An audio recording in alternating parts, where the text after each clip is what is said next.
Hare Krishna. So ಹೋದ್ವಾರ ಏನು ಶ್ರವಣ ಮಾಡಿದ್ವಿ? ಕೃಷ್ಣ ಹುಟ್ಟಿದ್ನಾ? ಕೃಷ್ಣನ ಲೀಲೆಗಳು. ಓಕೆ. ಸೊ ಇವತ್ತು ಇನ್ನೂ ಸುಂದರವಾದ 2 ಶ್ಲೋಕ. 4ನೇ ಅಧ್ಯಾಯ ಶ್ಲೋಕ 7 ಮತ್ತು 8. ನಿಮಗೆಲ್ಲರಿಗೂ ಗೊತ್ತಿರುತ್ತೆ ಇದು. ಯದಾ ಯದಾ ಹಿ ಧರ್ಮಸ್ಯ ಗ್ಲಾನಿರ್ಭವತಿ ಭಾರತ ಅಭ್ಯುತ್ಥಾನಂ ಅಧರ್ಮಸ್ಯ ತದಾತ್ಮಾನಂ ಸೃಜಾಮ್ಯಹಂ ಪರಿತ್ರಾಣಾಯ ಸಾಧೂನಾಂ ವಿನಾಶಾಯ ಚ ದುಷ್ಕೃತಾಂ ಧರ್ಮ ಸಂಸ್ಥಾಪನಾರ್ಥಾಯ ಸಂಭವಾಮಿ ಯುಗೆ ಯುಗೆ. ಹೇಳಿ ಪುರುಷರು. ಯದಾ ಯದಾ ಹಿ ಧರ್ಮಸ್ಯ ಗ್ಲಾನಿರ್ಭವತಿ ಭಾರತ ಅಭ್ಯುತ್ಥಾನಂ ಅಧರ್ಮಸ್ಯ ತದಾತ್ಮಾನಂ ಸೃಜಾಮ್ಯಹಂ ಪರಿತ್ರಾಣಾಯ ಸಾಧೂನಾಂ ವಿನಾಶಾಯ ಚ ದುಷ್ಕೃತಾಂ ಧರ್ಮ ಸಂಸ್ಥಾಪನಾರ್ಥಾಯ ಸಂಭವಾಮಿ ಯುಗೆ ಯುಗೆ. ಯದಾ ಯದಾ ಹಿ ಧರ್ಮಸ್ಯ ಗ್ಲಾನಿರ್ಭವತಿ ಭಾರತ ಅಭ್ಯುತ್ಥಾನಂ ಅಧರ್ಮಸ್ಯ ತದಾತ್ಮಾನಂ ಸೃಜಾಮ್ಯಹಂ ಪರಿತ್ರಾಣಾಯ ಸಾಧೂನಾಂ ವಿನಾಶಾಯ ಚ ದುಷ್ಕೃತಾಂ ಧರ್ಮ ಸಂಸ್ಥಾಪನಾರ್ಥಾಯ ಸಂಭವಾಮಿ ಯುಗೆ ಯುಗೆ. ಓಕೆ ಮಾತಾಜಿಯವರು.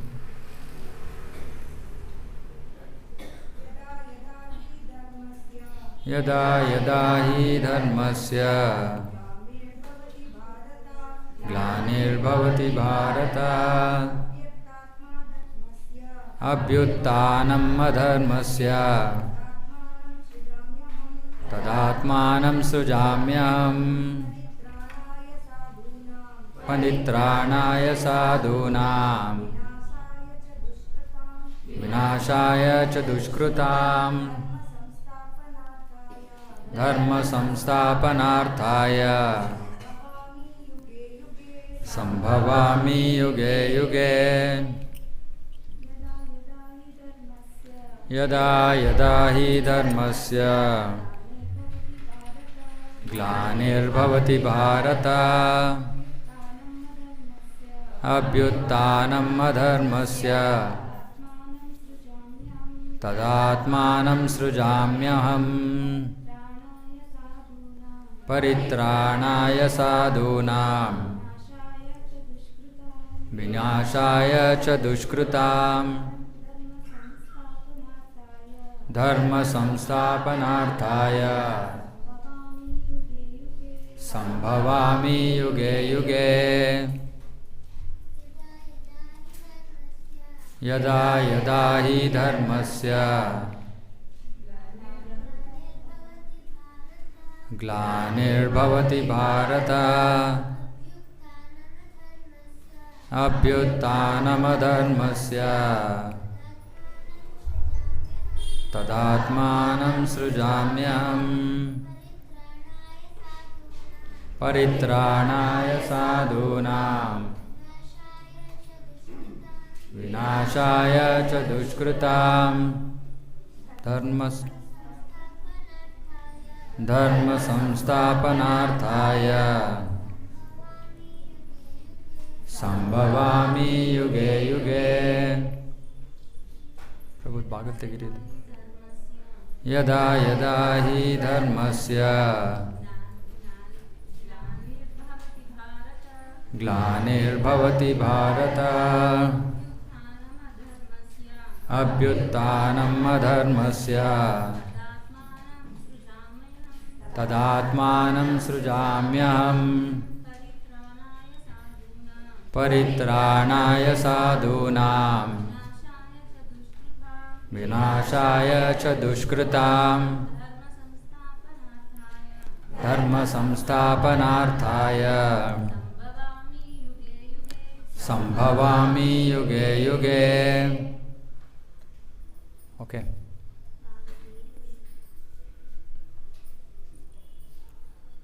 ಸೊ ಕೃಷ್ಣ 6ನೇ ಶ್ಲೋಕದಲ್ಲಿ ಹಿಂದಿನ ವಾರ ಓದಿದ್ದು, ಅಜೋಪಿ ಸನ್ನವ್ಯಯಾತ್ಮ ಭೂತಾನಾಂ ಈಶ್ವರೋಪಿ ಸನ್ ಪ್ರಕೃತಿಂ ಸ್ವಾಂ ಅಧಿಷ್ಠಾಯ ಸಂಭವಾಮ್ಯಾತ್ಮ ಮಾಯಯ. ಸೊ ತಾನು ಹೇಗೆ ಪ್ರಕಟ ಆಗ್ತಾನೆ? ಅಜೋಪಿ ಸನ್, ಅವನಿಗೆ ಜನ್ಮ ಇಲ್ಲ, ಆದರೂ ಕೂಡ ಅವನು ಜನ್ಮವನ್ನು ತಗೊಳ್ತಾನೆ. ಜನ್ಮವನ್ನು ತಗೊಳ್ತಾನೆ ಅಂದರೆ ನಮ್ಮ ಥರ ಜನ್ಮ ಅಲ್ಲ. ಅವನು ಕೃಷ್ಣ ಯಾವಾಗಲೂ ಎಲ್ಲ ಕಡೆ ಉಪಸ್ಥಿತನಿರ್ತಾನೆ. ಅವನು ಸುಮ್ಮನೆ ಪ್ರಕಟ ಆಗೋ ವಿಷಯ ಅದು.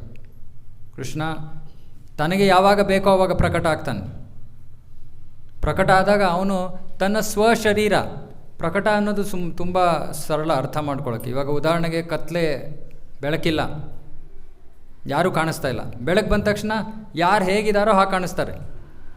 ಅದೇ ರೀತಿ ನಮ್ಮ ಅಂಧಕಾರ, ನಮ್ಮ ಕತ್ತಲೆ ನಮಗೆ ಕಾಣಿಸ್ತಾ ಇಲ್ಲ ಕೃಷ್ಣ. ಆದರೆ ಯಾವಾಗ ನಮಗೆ ಕಣ್ಣಿಗೆ ಕಾಣಿಸ್ಬೇಕು ಅಂತ ಅವನು ನಿರ್ಧಾರ ಮಾಡ್ತಾನೋ, ಅವನು ಯಾವ ರೂಪದಲ್ಲಿದ್ದಾನೋ ಅದೇ ರೂಪದಲ್ಲಿ ಕಾಣಿಸ್ಕೊಳ್ಳೋದು. ಅವನೇನು ಬೇರೆ ರೂಪ ತೊಗೊಳ್ಬೇಕಾಗಿಲ್ಲ, ಯಾಕಂದರೆ ನಮಗೆ ಕಾಣಿಸ್ತಾ ಇರಲಿಲ್ಲ. ಗೊತ್ತಾಯ್ತಲ್ವ? ಜನರು ಸರಳವಾದ ವಿಷಯ ಅರ್ಥ ಮಾಡ್ಕೊಳ್ಳೋದು ಸುಮ್ಮನೆ ಕಾಂಪ್ಲಿಕೇಟ್ ಮಾಡ್ತಾರೆ. ಓ, ಕೃಷ್ಣ ಭೌತಿಕ ಶರೀರ ತೊಗೊಂಡ. ಯಾಕೆ? ಕೃಷ್ಣ ಇವಾಗ ಲೈಟ್ ಆಫ್ ಆಗಿತ್ತು, ನೀವು ಹೆಂಗಿದ್ರೋ ಹಾಗೆ ಇದ್ರಿ. ಲೈಟ್ ಆನ್ ಮಾಡಿದ ತಕ್ಷಣ ನೀವು ಹೇಗಿದ್ರೋ ಅದೇ ರೀತಿ ಕಾಣಿಸ್ತೀರ. ಅದೇ ರೀತಿ ನಮ್ಮ ಕಣ್ಣಿಗೆ ಕಾಣಿಸೋ ಶಕ್ತಿ ಭಗವಂತ ಕೊಟ್ಟಾಗ ಅವನು ಹೇಗಿದಾನೋ ಹಾಗೆ ಕಾಣ್ತಾನೆ ನಮಗೆ. ಸೊ ಕೃಷ್ಣ ಹೇಳ್ತಾನೆ, ಅಜೋಪಿಸನ್ ಅವ್ಯಯ ಆತ್ಮ. ಅವ್ಯಯ, ನನ್ನ ಶರೀರ ನಾಶವಾಗೋದಿಲ್ಲ ನಿಮ್ಮ ಥರ. ಭೂತಾನಾಂ ಈಶ್ವರೋಪಿಸನ್, ನಾನು ಎಲ್ಲ ಜೀವಿಗಳ ಈಶ್ವರ, ನಿಯಂತ್ರಕ. ಪ್ರಕೃತಿಂ ಸ್ವಾಂ ಅಧಿಷ್ಠಾಯ ಸಂಭವಾಮಿ ಆತ್ಮಮಾಯಯ. ಆತ್ಮಮಾಯಯ, ನನ್ನ ಅಂತರಂಗ ಶಕ್ತಿಯಿಂದ ನಾನು ಪ್ರಕಟ ಆಗ್ತೀನಿ. ಸೊ ಯಾವ ರೂಪದಲ್ಲಿ ಕೃಷ್ಣ ಪ್ರಕಟ ಆಗ್ತಾನೆ ಅಂತ ಕೃಷ್ಣ ಹೋದ ಶ್ಲೋಕದಲ್ಲಿ, ಹಿಂದಿನ ಶ್ಲೋಕದಲ್ಲಿ ಹೇಳ್ದ. ಇವತ್ತು 2 ಶ್ಲೋಕಗಳಲ್ಲಿ ಯಾವಾಗ ಪ್ರಕಟ ಆಗ್ತಾನೆ ಕೃಷ್ಣ, ಯಾವಾಗ ಪ್ರಕಟ ಆಗ್ತಾನೆ? ಯದಾ ಯದಾ ಹಿ ಧರ್ಮಸ್ಯ ಗ್ಲಾನಿ. ಧರ್ಮಸ್ಯ ಗ್ಲಾನಿ, ಧರ್ಮಸ್ಯ ಗ್ಲಾನಿ ಅಂದರೆ ಯಾವಾಗ ಧರ್ಮ ನಾಶವಾಗುತ್ತೋ ಅಥವಾ ಕ್ಷೀಣಿಸುತ್ತೋ. ಯದಾ ಯದಾ ಹಿ ಧರ್ಮಸ್ಯ ಗ್ಲಾನಿರ್ಭವತಿ ಭಾರತ ಅಭ್ಯುತ್ಥಾನಂ ಅಧರ್ಮಸ್ಯ. ಅಧರ್ಮ ತಲೆದೋರುತ್ತೆ. ಧರ್ಮ ನಾಶ ಆದಾಗ ಅಧರ್ಮ ತಲೆದೋರುತ್ತೆ. ಸರಳವಾದ ವಿಷಯ, ಒಂದು ಬ್ಯಾಲೆನ್ಸ್ ಥರ. ಒಂದು ಕಡೆ ಧರ್ಮ ಇದೆ, ಇನ್ನೊಂದು ಕಡೆ ಅಧರ್ಮ ಇದೆ.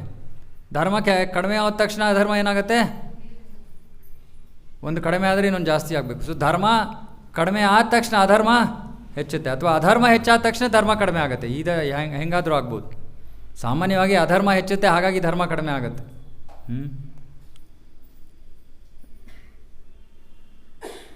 ಗ್ಲಾನಿರ್ಭವತಿ ಭಾರತ.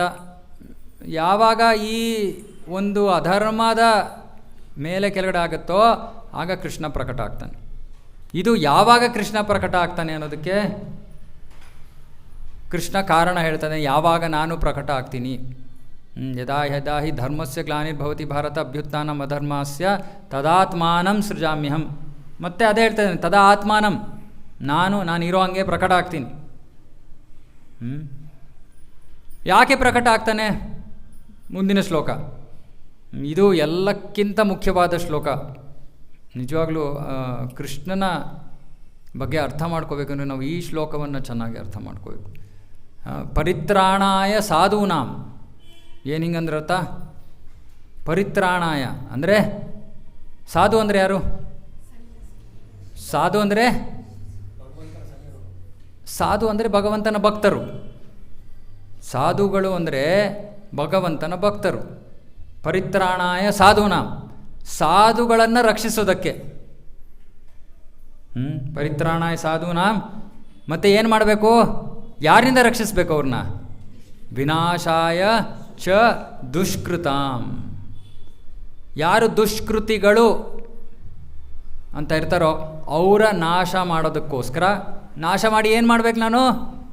ಧರ್ಮ ಸಂಸ್ಥಾಪನಾರ್ಥಾಯ, ಧರ್ಮ ಸಂಸ್ಥಾಪನೆ ಮಾಡೋಕ್ಕೆ. ಯಾಕೆಂದರೆ ಇಂದಿನ ಶ್ಲೋಕದಲ್ಲಿ ಹೇಳಿದೆ, ಯಾವಾಗ ಧರ್ಮ ಕ್ಷೀಣಿಸುತ್ತೆ, ಅಧರ್ಮ ತಲೆದೋರುತ್ತೋ ಕೃಷ್ಣ ಪ್ರಕಟ ಆಗ್ತಾನೆ. ಯಾವುದಕ್ಕೆ? ತನ್ನ ಭಕ್ತರನ್ನು ರಕ್ಷಿಸೋದಕ್ಕೆ, ದುಷ್ಟರನ್ನು ನಾಶ ಮಾಡೋದಕ್ಕೆ, ಮತ್ತು ಮುಖ್ಯವಾಗಿ ಧರ್ಮ ಸಂಸ್ಥಾಪನೆಯನ್ನು ಮಾಡೋಕ್ಕೆ. ಕೃಷ್ಣ ಏನು ಹೇಳ್ತಾ ಇದ್ದಾನೆ? ಸಂಭವಾಮಿ. ಸಂಭವಾಮಿ ಅಂದರೆ ನಾನು ಕಾಣಿಸ್ಕೋತೀನಿ. ಯಾವಾಗ? ಯುಗೆ ಯುಗೆ, ಪ್ರತಿ ಯುಗದಲ್ಲೂ ಕೃಷ್ಣ ಪ್ರಕಟ ಆಗ್ತಾನೆ. ಪ್ರತಿ ಯುಗದಲ್ಲೂ. ಒಂದೆರಡು ಮೂರು ಬಹಳ ಮುಖ್ಯವಾದ ವಿಷಯಗಳನ್ನು ನಾವು ಅರ್ಥ ಮಾಡ್ಕೋಬೇಕು. ನಾವಿವತ್ತು ಹೆಚ್ಚು ಕಡಿಮೆ ಭಗವಂತನ ಮರ್ತಿದ್ವಿ, ಇವಾಗ ಚೂರು ನೆನಪಿಸ್ಕೊಳ್ಳೋಕ್ಕೆ ಪ್ರಯತ್ನ ಮಾಡ್ತಾಯಿದ್ದೀವಿ. ಆದರೆ ಸರಳವಾದ ವಿಷಯವನ್ನು ನಾವು ತಿಳ್ಕೋಬೇಕು. ಈ ಭೌತಿಕ ಸೃಷ್ಟಿ, ಭಾಗವತದಲ್ಲಿ 2ನೇ ಸ್ಕಂದ 3ನೇ ಸ್ಕಂದದಲ್ಲಿ ಭೌತಿಕ ಸೃಷ್ಟಿಯ ಬಗ್ಗೆ ವರ್ಣನೆ ಇದೆ. ತುಂಬ ಅದ್ಭುತವಾದ ವಿಷಯ. ಸೊ ಅಲ್ಲಿ ಭಾಗವತದಲ್ಲಿ ಹೇಳ್ತಾ ಇದ್ದಾರೆ, ಭೌತಿಕ ಸೃಷ್ಟಿ, ಭೌತಿಕ ಬ್ರಹ್ಮಾಂಡ, ಈ ಜಗತ್ತು ಸೃಷ್ಟಿಯಾಗೋಕ್ಕೆ ಅವಶ್ಯಕವಾಗಿದ್ದಂಥ ಎಲ್ಲ ವಸ್ತುಗಳು ಇತ್ತು. ಅಂದರೆ ಅಡುಗೆ ಮಾಡೋಕ್ಕೆ ನಿಮ್ಗೆ ಏನೇನು ಬೇಕೋ ಎಲ್ಲ ತಯಾರಿದೆ. ಮತ್ತು ಈ ಭೌತಿಕ ಜಗತ್ತನ್ನು ನಡೆಸೋದಕ್ಕೆ ಬೇಕಾಗಿರುವಂತಹ ದೇವತೆಗಳು ಅವರು ಎಲ್ಲ ಇದ್ದರು. ಅವಶ್ಯಕವಾದ ವಸ್ತುಗಳು ಇವೆ. ಯಾರ್ಯಾರು ಅದನ್ನು ನಿರ್ವಹಿಸಬೇಕೋ, ಕಾರ್ಯದರ್ಶಿಗಳು, ಏಜೆಂಟ್ಗಳು ಎಲ್ಲರೂ ರೆಡಿಯಾಗಿದ್ದಾರೆ. ಆದರೆ ಯಾರಿಗೂ ಏನೂ ಮಾಡೋಕ್ಕೆ ಗೊತ್ತಾಗ್ತಾಯಿಲ್ಲ. ಹೇಗೆ ಭೌತಿಕ ಜಗತ್ತನ್ನು ಸೃಷ್ಟಿ ಮಾಡೋದು, ಇವೆಲ್ಲ ಇದೆ, ಏನು ಮಾಡಬೇಕು, ಹೇಗೆ ಮಾಡಬೇಕು, ಏನೂ ಆಗ್ತಾಯಿಲ್ಲ, ಕೆಲಸ ಆಗ್ತಾಯಿಲ್ಲ. ಆಗ ದೇವತೆಗಳೆಲ್ಲ ಹೋಗ್ಬಿಟ್ಟು ವಿಷ್ಣುವಿನ ಹತ್ರ ಪ್ರಾರ್ಥನೆ ಮಾಡ್ತಾರೆ, ಭಗವಂತ ನಿನ್ನ ಕೃಪೆ ಇಲ್ಲದೇ ಇಲ್ಲಿ ಏನೂ ಆಗೋದಿಲ್ಲ. ಆವಾಗ ವಿಷ್ಣು ಪ್ರತಿಯೊಂದು ಆ ಭೌತಿಕ ವಸ್ತುವನ್ನು ಪ್ರವೇಶ ಮಾಡ್ತಾನೆ, ತನ್ನ ಶಕ್ತಿಯ ಮೂಲಕ ಪ್ರವೇಶ ಮಾಡ್ತಾನೆ. ಅಲ್ಲದೆ ಆ ದೇವತೆಗಳಲ್ಲೂ ಕೂಡ ಸಾಮರ್ಥ್ಯವಾಗಿ ಪ್ರವೇಶ ಮಾಡ್ತಾನೆ. ಆ ಭಗವಂತ ಅವೆಲ್ಲವನ್ನು, ಅವರೆಲ್ಲರನ್ನು ಪ್ರವೇಶ ಮಾಡಿಲ್ಲದೆ ಇದ್ದರೆ ಇವತ್ತು ಈ ಭೌತಿಕ ಬ್ರಹ್ಮಾಂಡ ಸೃಷ್ಟಿನೇ ಆಗ್ತಾ ಇರಲಿಲ್ಲ. ಸೊ ಭೌತಿಕ ಬ್ರಹ್ಮಾಂಡ ಸೃಷ್ಟಿ ಆಗೋದಕ್ಕೂ ಕೂಡ ಭಗವಂತ ಇಲ್ಲದೆ ಆಗೋದಿಲ್ಲ. ಸರಿ ಆಯ್ತಪ್ಪ, ಬ್ರಹ್ಮಾಂಡ ಅವನು ಸೃಷ್ಟಿ ಮಾಡಿಬಿಟ್ಟ, ನಾವೇನು ಮಾಡಬೇಕು ಅದರಿಂದ? ಉಸಿರಾಡೋದಕ್ಕೆ ನಮಗೆ ಗಾಳಿ ಬೇಕು. ಯಾರು ಕೊಡ್ತಾ ಇದ್ದಾರೆ ಈ ಗಾಳಿ? ಇದನ್ನು ನಾವು ಮರಿಬಾರ್ದು. ನಾವು ಭಗವಂತ ನಮ್ಮ ಮೇಲೆ ಎಷ್ಟು ಕೃಪೆ ತೋರ್ತಾನೆ ಅಂದರೆ, ಸರಿಯಪ್ಪ ಬಿಲ್ ಕೊಡಬೇಡಿ, ಯಾವ ಬಿಲ್ ಇಲ್ಲ. ನಿಮ್ಮ ಮನೆಯಲ್ಲಿ ಎಲೆಕ್ಟ್ರಿಸಿಟಿ ಫ್ರೀಯಾಗಿ ಕೊಡ್ತಾ ಇದ್ದಾರಾ ಗೌರ್ಮೆಂಟು? ಯಾರು ಕಟ್ತಾ ಇರೋರು ಟ್ಯಾಕ್ಸು? ನೀವೇ ಕಟ್ತಾ ಇರೋದು. ನೀವು ಕಟ್ತಾ ಇರೋ ಟ್ಯಾಕ್ಸೇ ತೊಗೊಳ್ತಾ ಇದ್ದಾರೆ, ಅದ್ರ ಮೇಲೆ ಎಲೆಕ್ಟ್ರಿಸಿಟಿ ಬಿಲ್ಲು ಕಟ್ಟಿ ಅಂತಾರೆ. ಅವ್ರಿಗೆ ಕೊಡ್ತಾ ಇರೋದೇ ನಾವು ದುಡ್ಡು, ಇವೆಲ್ಲ ಸೌಕರ್ಯಗಳನ್ನು ಕೊಡಿ ಅಂತ ಟ್ಯಾಕ್ಸು. ಒಂದು ತಿಂಗಳು ಕಟ್ಲಿಕ್ಕೆ ಸ್ವಲ್ಪ ಲೇಟ್ ಆದರೆ ಬಂದುಬಿಡ್ತಾರೆ ಮನೆ ಹತ್ರ. ಭಗವಂತ ನಮ್ಮ ಅಸ್ತಿತ್ವ, ನಾವು ಉಸಿರಾಡ್ಕೊಂಡು ನಾವು ಜೀವಂತವಾಗಿದ್ದೀವಿ ಅಂದರೆ ಅದು ಅವನ ಕೃಪೆ. ಅವನು ನಮಗೆ ಉಸಿರಾಡೋದಕ್ಕೆ ಗಾಳಿಯನ್ನು ಕೊಡಲಿಲ್ಲ ಅಂದರೆ, ಆಮ್ಲಜನಕವನ್ನು ಕೊಡಲಿಲ್ಲ ಅಂದರೆ ನಾವು ಉಸಿರಾಡೋದಕ್ಕೆ ಆಗಲ್ಲ, ಒಂದು ಕ್ಷಣ ಕೂಡ ನಾವು ಜೀವಂತವಾಗಿರೋಕ್ಕಾಗಲ್ಲ. ಆದರೆ ನಮಗೆ ಈ ಪ್ರಜ್ಞೆನೇ ಇಲ್ಲ.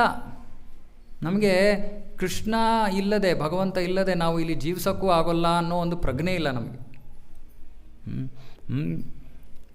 ಸೊ ಇವಾಗ 2 ವಿಷಯಗಳು ಈ 2 ಶ್ಲೋಕಗಳಲ್ಲಿ ಮುಖ್ಯವಾಗಿ. ಮೊದಲನೇದು ಧರ್ಮ ನಾಶ ಆಗೋದು ಅಂದರೆ ಏನು? ಕೃಷ್ಣ ಹೇಳ್ತಾ ಇದ್ದಾನೆ, ಧರ್ಮ ನಾಶವಾದಾಗ ನಾನು ಕಾಣಿಸ್ಕೋತೀನಿ. ಇವಾಗ ಧರ್ಮ ನಾಶ ಆಗೋದಂದ್ರೆ ಏನು? ಇವತ್ತಿನ ಪರಿಸ್ಥಿತಿ ಹೇಗಿದೆ? ಧರ್ಮ ನಾಶ ಆಗಿದೆಯೋ, ಆಗ್ತಾ ಇದೆಯೋ? ಏನು ಪರಿಸ್ಥಿತಿ? ಧರ್ಮ ಅಂದರೆ ಏನು? ಭಗವದ್ಗೀತೆ ಯಾವ ಶಬ್ದದಿಂದ, ಯಾವ ಪದದಿಂದ ಪ್ರಾರಂಭ ಆಗುತ್ತೆ? ಧೃತರಾಷ್ಟ್ರವಾಚ. ಯಾವುದು? ಭಗವದ್ಗೀತೆ ಧರ್ಮ ಅನ್ನೋ ಪದದಿಂದಾನೇ ಪ್ರಾರಂಭ. ಕೃಷ್ಣ ಅರ್ಜುನ ಯುದ್ಧ ಮಾಡಲ್ಲ ಅಂತಾನೆ. ಯಾಕೆ? ಪಾಪಮೇವಾಶಯೇದಸ್ಮಾತ್ ಹತ್ವೈತಾನಾಥ ತಾಯಿನಃ. ಕೃಷ್ಣ ಅರ್ಜುನ ಯೋಚನೆ ಮಾಡ್ತಾ ಇದ್ದಾನೆ, ಅಯ್ಯೋ ಪಾಪಮೇವಾಶ್ರಯೇದಸ್ಮಾತ್, ನಾವು ಈ ಪಾಪದ ಆಶ್ರಯವನ್ನು ತಗೋತಾ ಇದ್ದೀವಿ. ಸೊ ಅರ್ಜುನನಿಗೆ ಮನಸ್ಸಿನಲ್ಲಿ ಪಾಪ ಪುಣ್ಯದ ಪ್ರಜ್ಞೆ. ಹಾಗಾಗಿ ಅವನು ಕೊನೆಗೆ ಕಾರ್ಪಣ್ಯ ದೋಷೋಪಹತ ಸ್ವಭಾವ ಪೃಚ್ಛಾಮಿ ತ್ವಾಂ ಧರ್ಮ ಸಮ್ಮೂಢ ಚೇತಾಹ. ಏನು ಹೇಳ್ತಾ ಇದ್ದಾನೆ? ಧರ್ಮ ಸಮ್ಮೂಢ, ತಿರ್ಗ ಧರ್ಮ ಹೇಳ್ತಾ ಇದ್ದಾನೆ. ಧರ್ಮದ ಬಗ್ಗೆ ನಾನು ಗೊಂದಲಕ್ಕೀಡಾಗಿದ್ದೀನಿ, ನನಗೆ ಗೊತ್ತಾಗ್ತಾ ಇಲ್ಲ. ಯಶ್ರೇಯಸ್ಯಾನ್ ನಿಶ್ಚಿತಂ ಬ್ರೂಹಿ ತನ್ಮೇ, ನೀನು ಹೇಳು ಕೃಷ್ಣ ನಿಶ್ಚಿತವಾಗಿ, ಹಾಗಾಗಿ ನಾನು ನಿನಗೆ ಶರಣಾಗತನಾಗ್ತಾ ಇದ್ದೀನಿ. ನೋಡಿ, ಭಗವದ್ಗೀತೆ, ಇಡೀ ಭಗವದ್ಗೀತೆ ನಮಗೆ ಕಲಿಸ್ತಾ ಇರೋದೇ ಧರ್ಮದ ತಿಳುವಳಿಕೆ. ಕೊನೆಗೆ ಕೃಷ್ಣ ಏನು ಹೇಳ್ತಾನೆ ಭಗವದ್ಗೀತೆಯಲ್ಲಿ? ಸರ್ವಧರ್ಮಾನ್ ಪರಿತ್ಯಜ್ಯ, ಎಲ್ಲ ಧರ್ಮಗಳನ್ನು ತ್ಯಜಿಸ್ಬಿಡಿ. ಧರ್ಮ ಏನು ಅಂತಾನೆ ಗೊತ್ತಿಲ್ಲದ್ರೆ ಏನು ತ್ಯಜಿಸೋಣ? ಸೊ ಧರ್ಮ ಅನ್ನೋದು ಭಗವದ್ಗೀತೆಯ ಮೂಲ ವಿಷಯ. ಏನು ಈ ಧರ್ಮ? ನಾವು ಇಷ್ಟೊಂದು ದಿನದಿಂದ 4ನೇ ಅಧ್ಯಾಯ ತನಕ ಬಂದಿದ್ದೀವಿ ಭಗವದ್ಗೀತೆಯಲ್ಲಿ. ಧರ್ಮ ಏನು? ಧರ್ಮ ಅಂದರೆ ಏನು? ಬೇಕಾದ ಸತಿ ಚರ್ಚೆ ಮಾಡಿದ್ದೀವಿ ನಾವು ಇದನ್ನು. ನಮ್ಮದೆಲ್ಲ short term memory, short term memory loss ಆಗಿಬಿಡುತ್ತೆ. ಅದಕ್ಕೆ ಪುಸ್ತಕ ಇರಬೇಕು. ಓಕೆ, ಸೊ 2 ತರಹದ ಧರ್ಮ ಇದೆ. ಮೊದಲನೇದು ಶರೀರಕ್ಕೆ ಸಂಬಂಧಿತವಾಗಿರೋ ಧರ್ಮ. ಶರೀರಕ್ಕೆ ಸಂಬಂಧವಾಗಿರೋ ಧರ್ಮ ಏನು?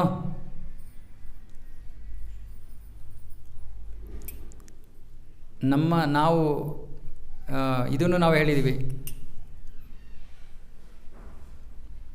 ಆಹಾರ ನಿದ್ರಾ ಭಯ ಮೈಥುನಂ ಚ ಸಾಮಾನ್ಯಮೇತತ್ ಪಶುಭಿ ನರಾಣಾಂ ಧರ್ಮೋ ಹಿ ತೇಷಾಂ ಅಧಿಕೋ ವಿಶೇಷೋ ಧರ್ಮೇಣ ಹೀನ ಪಶುಭಿ ಸಮಾನ.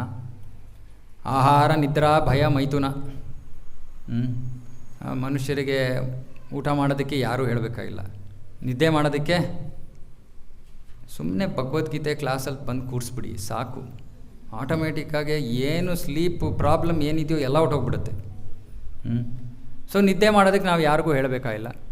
ಆಹಾರ ನಿದ್ರಾ ಭಯ ಅದು ಸಹಜವಾದದ್ದು.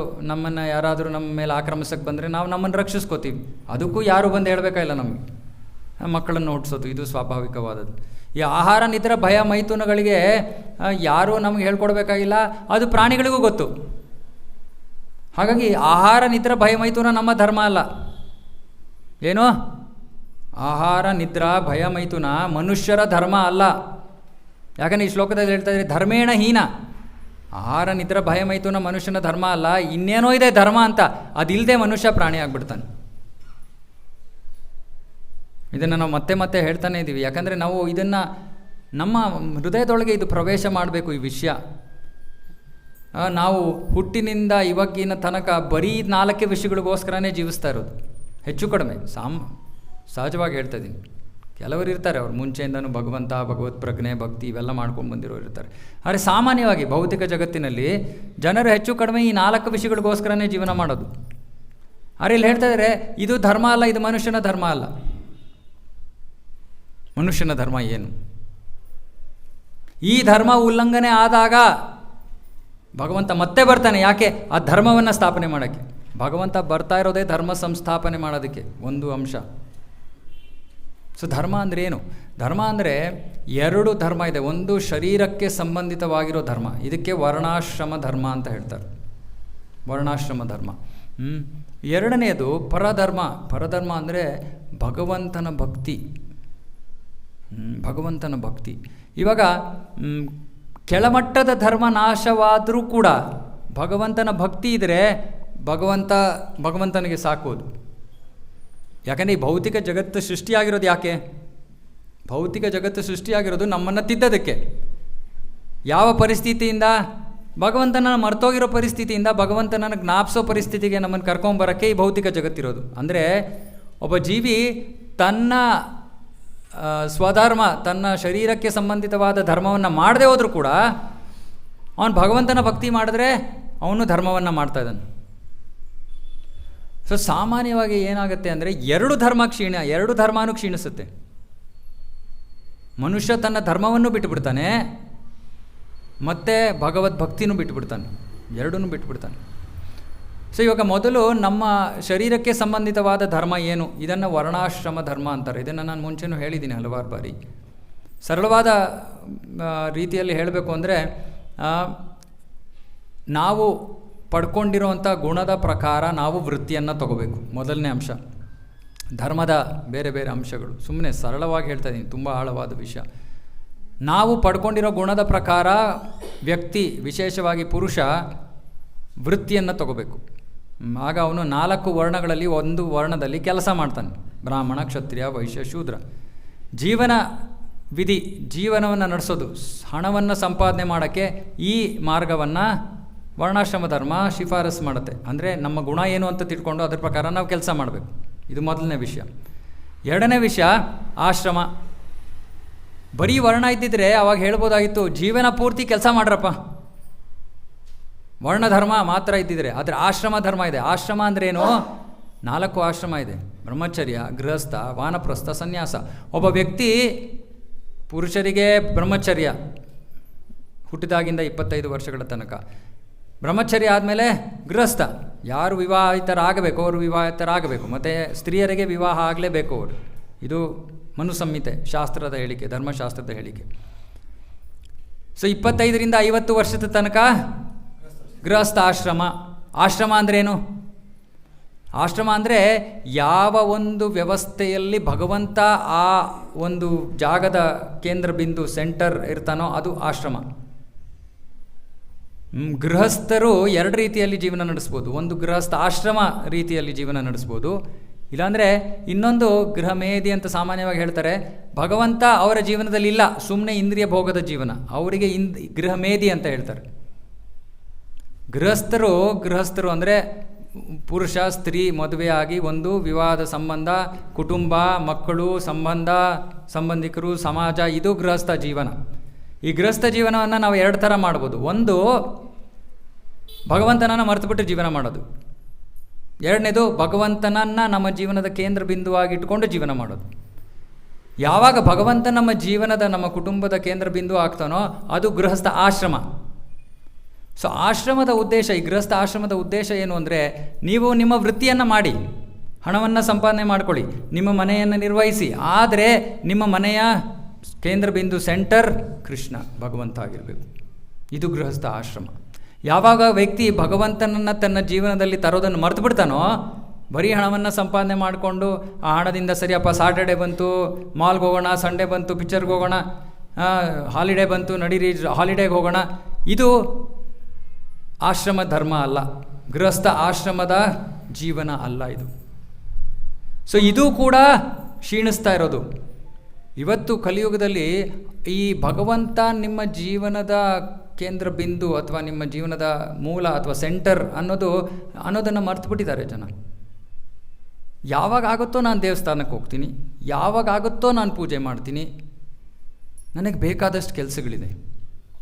ಸಾಮಾನ್ಯವಾಗಿ ಜನ ಇದನ್ನೇ ಹೇಳೋದು, ಶನಿವಾರ ಭಾನುವಾರನೂ ಸಮಯ ಇಲ್ಲ. ದಯವಿಟ್ಟು ಅರ್ಥ ಮಾಡ್ಕೊಳ್ಳಿ, ಇದು ಧರ್ಮದ ಗ್ಲಾನಿ. ಇದು ಧರ್ಮದ ಗ್ಲಾನಿ. ಮನುಷ್ಯ ತನ್ನ ಧರ್ಮವನ್ನು ಬಿಡ್ತಾ ಇದ್ದಾನೆ. ಯಾವ ಧರ್ಮ? ಪರಧರ್ಮ. ಭಗವಂತನ ಭಕ್ತಿಯನ್ನು ಬಿಟ್ಟುಬಿಡ್ತಾ ಇದ್ದಾನೆ. ಇದು ಭಗವಂತನಿಗೆ ಹಿಡಿಸೋದಿಲ್ಲ. ಯಾಕಂದರೆ ಇದು ಈ ಭೌತಿಕ ಜಗತ್ತನ್ನು ಸೃಷ್ಟಿ ಮಾಡಿರೋದೇ ಆ ಧರ್ಮವನ್ನು ಪಾಲನೆ ಮಾಡಬೇಕು. ನಾವು ಆ ಧರ್ಮವನ್ನು ಪಾಲನೆ ಮಾಡಿ ನಮ್ಮನ್ನು ನಾವು ತಿದ್ಕೋಬೇಕು, ಭಗವಂತನಿಗೆ ಬೇಕಾಗಿರೋ ರೀತಿಯಲ್ಲಿ ಜೀವನ ಮಾಡಬೇಕು. ಇದೇ ಈ ಒಂದು ಭೌತಿಕ ಜಗತ್ತು ಸೃಷ್ಟಿಯಾಗಿರೋದಕ್ಕೆ ಕಾರಣ. ಇವನ್ ಅವಾಗ ಅದನ್ನು ಬಿಟ್ಬಿಟ್ಟು ನಾನಿಲ್ಲಿ ಬಂದಿದ್ದೀನಿ, ನನ್ನ ಪಾಡಾಗ ನಾನು, ಅಯ್ಯೋ ಭಗವಂತ ನೀನು ದೇವಸ್ಥಾನದಲ್ಲಿರಪ್ಪ, ನಾನು ಮನೇಲಿರ್ತೀನಿ, ನನಗೆ ಸಮಯ ಬಂದಾಗ ನಾನು ಬರ್ತೀನಿ, ಸುಮ್ಮನೆ ತೊಂದರೆ ಕೊಡಬೇಡ ನನಗೆ ಆಗಾಗ. ಇದು ಧರ್ಮದ ಗ್ಲಾನಿ. ಇದು ಧರ್ಮದ ಗ್ಲಾನಿ. ಇನ್ನೊಂದು ಧರ್ಮದ ಗ್ಲಾನಿ, ಇವತ್ತಿನ ಕಾಲದಲ್ಲಿ ಹೆಚ್ಚು ಕಡಿಮೆ ಜನರು ತಮಗೆ ಇಷ್ಟ ಬಂದಿದ್ದ ವೃತ್ತಿಯಲ್ಲಿ ತೊಡಗ್ತಾರೆ. ಯಾವ ಒಂದು ಮಾರ್ಗದರ್ಶನ ಇಲ್ಲ, ನಮ್ಮ ಗುಣ ಏನು, ಯಾವ ಪ್ರಕಾರ ಜೀವನ ಮಾಡಬೇಕು, ಏನೂ ಇಲ್ಲ. ಇದ್ರ ಬಗ್ಗೆನೂ ನಾನು ಮಾತಾಡಿದ್ದೀನಿ. ಈ ಒಂದು ಸಂಸ್ಕೃತಿಯನ್ನು ಬೆಳೆಸ್ಕೊಳ್ಳೋದು, ಉಳಿಸ್ಕೊಳ್ಳೋದು, ಬೆಳೆಸ್ಕೊಳ್ಳೋದು ಇದು ಸ್ತ್ರೀಯರ ಧರ್ಮ. ಸ್ತ್ರೀಯರ ಧರ್ಮ ಇದು, ಕರ್ತವ್ಯ. ಧರ್ಮ ಅಂದರೆ ಒಂದು ರೀತಿಯಲ್ಲಿ ಕರ್ತವ್ಯ, ದೇಹ ಮಟ್ಟದಲ್ಲಿ ಕರ್ತವ್ಯ. ಸ್ತ್ರೀಯರ ಕರ್ತವ್ಯ ಈ ಸಂಸ್ಕೃತಿಯನ್ನು, ನಮ್ಮ ವೈದಿಕ ಸಂಸ್ಕೃತಿಯನ್ನು, ವಿಶೇಷವಾಗಿ ಭಾರತದಲ್ಲಿ ನಾವು ಹಲವಾರು ವರ್ಷಗಳಿಂದ ಮಾಡ್ಕೊಂಡು ಬಂದಿರುವಂಥ ಸಂಸ್ಕೃತಿಯನ್ನು ಉಳಿಸ್ಕೊಳ್ಳೋದು, ಆಮೇಲೆ ಅದನ್ನು ಬೆಳೆಸೋದು ಉಳಿಸೋದು ಎರಡೂ ಕೂಡ ಸ್ತ್ರೀಯರ ಕರ್ತವ್ಯ. ಪುರುಷರ ಕರ್ತವ್ಯ ವರ್ಣಗಳ ಪ್ರಕಾರವಾಗಿ ಹಣವನ್ನು ಸಂಪಾದನೆ ಮಾಡಿ, ಮನೆಯಲ್ಲಿ ಭಗವಂತನನ್ನು ಮನೆಯ ಕೇಂದ್ರ ಬಿಂದುವಾಗಿ ಮಾಡೋದು ಪುರುಷರ ಕರ್ತವ್ಯ. ಸ್ತ್ರೀಯರ ಕರ್ತವ್ಯ ಆ ಒಂದು ಮನೆಯಲ್ಲಿ ಯಾವ ಥರ ಸಂಸ್ಕೃತಿ ಬೇಕೋ ಅದನ್ನು ಉಳಿಸೋದು ಬೆಳೆಸೋದು ಸ್ತ್ರೀಯರ ಕರ್ತವ್ಯ. ಇವಾಗ ಇದು ಎರಡೂ ಕಡಿಮೆ ಆಗ್ತಾ ಇದ್ದರೆ ಅದು ಧರ್ಮದ ಗ್ಲಾನಿ, ಧರ್ಮ ನಾಶ ಆಗ್ತಾ ಇದೆ. ಸೊ ಕೃಷ್ಣ ಹೇಳ್ತಾನೆ, ಯಾವಾಗ ಈ ಧರ್ಮ ಕ್ಷೀಣಿಸುತ್ತೋ ಧರ್ಮ ಸಂಸ್ಥಾಪನಾರ್ಥಾಯ ಸಂಭವಾಮಿ ಯುಗೆ ಯುಗೆ, ನಾನು ಬರ್ತೀನಿ. ಇವಾಗ ನಿಮಗೆಲ್ಲರಿಗೂ ಗೊತ್ತು, ಇವಾಗ ಈ ಯುಗದ ಅಂತ್ಯದಲ್ಲಿ ಯಾವ ಭಗವಂತನ ಅವತಾರ ಪ್ರಕಟ ಆಗುತ್ತೆ? ಕಲ್ಕಿ. ಕಲ್ಕಿ ಯಾವಾಗ ಬರೋದು? ಕಲಿಯುಗದ ಅಂತ್ಯದಲ್ಲಿ, ಕೊನೆಯಲ್ಲಿ. ಇವಾಗ ಎಷ್ಟು ವರ್ಷ ಆಗಿದೆ ಕಲಿಯುಗದಲ್ಲಿ? 5,000. ಇನ್ನೂ ಎಷ್ಟು ವರ್ಷ ಇದೆ? 4,27,000 ವರ್ಷ. 50 ವರ್ಷದ ಹಿಂದೆ ಬ್ಯಾಂಗ್ಳೂರು ಹೇಗಿತ್ತು? ಅಲ್ಲ, ಯೋಚನೆ ಮಾಡಿ, 50 ವರ್ಷದಲ್ಲಿ ಎಷ್ಟು ಧರ್ಮ ಕ್ಷೀಣಿಸಿದೆ. ಇನ್ನು 4,27,000 ಇನ್ನೂ ಹಿಂಗೆ ಕ್ಷೀಣಿಸ್ತಾ ಹೋಗುತ್ತೆ. ಮತ್ತೆ ಯಾರು ಹುಟ್ಟುಬಿಟ್ಟು ವಾಪಸ್ಸು ಕಲಿಯುಗಕ್ಕೆ, ವಿಜಯನಗರಕ್ಕೆ, ಗೋವಿಂದರಾಜನಗರಕ್ಕೆ ಬರೋಕ್ಕೆ ಯಾರಿಗಾರು ಇಚ್ಛೆ ಇದೆಯಾ? ಇದು 50 ವರ್ಷದ ಪರಿಸ್ಥಿತಿ ಇವತ್ತು. 50 ವರ್ಷಗಳಲ್ಲಿ ಎಷ್ಟು ಕೆಳಮಟ್ಟಕ್ಕೆ ಇಳಿದಿದೆ ಯೋಚನೆ ಮಾಡಿ. ತಿರ್ಗಾ ಬಂದರೆ ಇನ್ನೊಂದು 50 ವರ್ಷ, ಇನ್ನೊಂದು 100 ವರ್ಷ, ಇನ್ನೊಂದು 500 ವರ್ಷ, ಇನ್ನೊಂದು 5,000 ವರ್ಷ ಆದಮೇಲೆ ನೀವು ಮತ್ತೆ ಬಂದರೆ ಹೇಗಿರುತ್ತೆ ಪರಿಸ್ಥಿತಿ? ಆದರೆ ಆ ಸಮಯದಲ್ಲಿ ಅದನ್ನೆಲ್ಲ ಅದೇ ಜೀವನ ಅಂತ ಅಂದ್ಕೊಂಡು ಇರೋವಂಥ ಜೀವಿಗಳು ಬರ್ತಾರೆ. ಇವಾಗ ಶಾಸ್ತ್ರದಲ್ಲಿ ಋಷಿ ಮುನಿಗಳು ಒಂದು ಸಂವಾದ ನಡೀತಾ ಇದೆ ಕಲಿಯುಗದ ಬಗ್ಗೆ. ಸೊ ಅವ್ರು ಹೇಳ್ತಾ ಇದ್ದಾರೆ, ಕಲಿಯುಗದಲ್ಲಿ ತಾಯಂದರು ತಮ್ಮ ಮಕ್ಕಳನ್ನು ಕೊಂದುಬಿಡ್ತಾರೆ ಅಂತ. ಯಾರೋ ಹೇಳ್ತಾ ಇದ್ದಾರೆ, ಕಲಿಯುಗವನ್ನು ತಿಳ್ಕೊಂಡಿರುವಂಥ ಜ್ಞಾನಿಗಳು. ಬೇರೆಯವರೆಲ್ಲ ಆಶ್ಚರ್ಯ ಅವ್ರಿಗೆ, ಏನಿದೆ, ಹೇಗೆ ಸಾಧ್ಯ, ಹೇಗೆ ತಾಯಂದ್ರು ಕೊಲ್ಲಕ್ಕಾಗತ್ತೆ ಮಕ್ಕಳನ್ನು? ಇವತ್ತು ಬಂದರೆ 2025 ಕಲಿಯುಗ ಏನಾಗ್ತಾಯಿದೆ? ಆಗ್ತಾಯಿದೆ. ಸೊ ಅವತ್ತು ಅವರಿಗೆ ಆಶ್ಚರ್ಯ ಆಗಿದೆ, ಇವತ್ತು ಜೀವನದ ಒಂದು ಭಾಗ ಆಗೋಗಿದೆ. ಇವತ್ತು ನಾವು ನಮ್ಮ ಮಕ್ಕಳನ್ನು ಇದನ್ನು ಓದಿಸ್ತೀವಿ ಮೆಡಿಕಲ್ ಸೈನ್ಸಲ್ಲಿ. ಅವ್ರು ಆಗ್ತಾರೆ, ಗೈನಕಾಲಜಿಸ್ಟ್ ಆಗ್ತಾರೆ, ಆಮೇಲೆ ಅಬಾರ್ಷನ್ ಮಾಡ್ತಾರೆ ಅವ್ರು ನಿಂತ್ಕೊಂಡು. ಇದು ನಮ್ಮ ಸಂಸ್ಕೃತಿ. ಯಾಕೆ? ವಿಜ್ಞಾನದ ಪ್ರಕಾರ ಅದು ಜೀವನೇ ಅಲ್ವಂತೆ, ಜೀವನ ಅಲ್ವಂತೆ, ಸುಮ್ಮನೆ ಟಿಶ್ಯೂ ಅಂತೆ, ತೆಗೆದಾಕ್ಬಿಡೋದಂತೆ ಶರೀರದಿಂದ. ಅವರ ಅಜ್ಞಾನ, ಅದೇನು ಮಾಡೋಕ್ಕಾಗತ್ತೆ? ಭಾಗವತ ಹಾಗೆ ಹೇಳ್ತಾ ಇಲ್ಲ.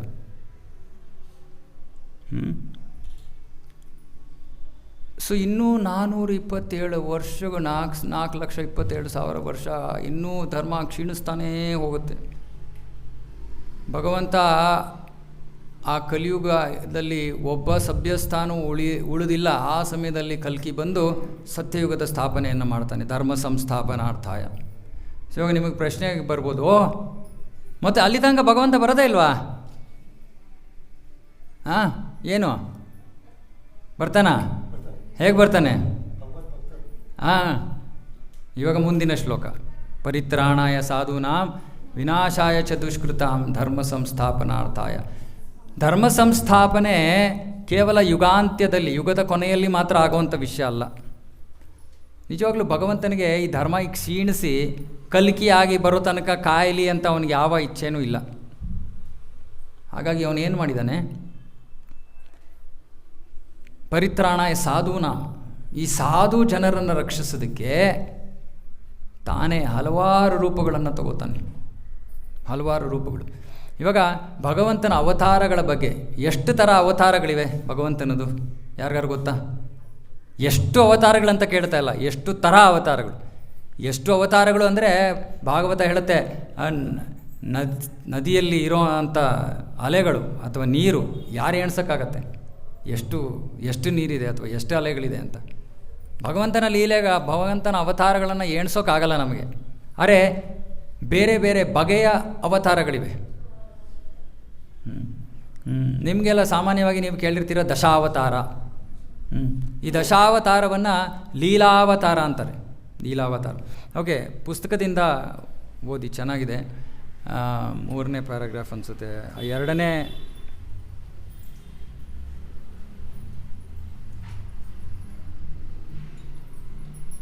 ಶ್ಲೋಕ 8. ಶ್ಲೋಕ 8ರಲ್ಲಿ ಮೊದಲನೇ ಪ್ಯಾರಾಗ್ರಾಫ್ ಅಲ್ಲ, 3ನೇ ಪ್ಯಾರಾಗ್ರಾಫ್. ಹಲವಾರು ಬಗೆಯ ಅವತಾರಗಳಿವೆ ಅಂತ ಏನೋ ಇದೆಯಾ? ನನ್ನ ಹತ್ರ ಇಂಗ್ಲೀಷ್ ಇದೆ, ಅದಕ್ಕೆ. 4ನೇ ಅಧ್ಯಾಯ ಶ್ಲೋಕ 8, ಅದರ ಭಾವಾರ್ಥದಲ್ಲಿ 3ನೇ ಪ್ಯಾರಾಗ್ರಾಫ್. ಭಗವದ್ಗೀತಾ ಯಥಾರೂಪದಲ್ಲಿ ಮಾತ್ರ ಇರುತ್ತೆ, ಬೇರೆ ಪುಸ್ತಕದಲ್ಲಿ. ಹಾಂ, ಓದಿ.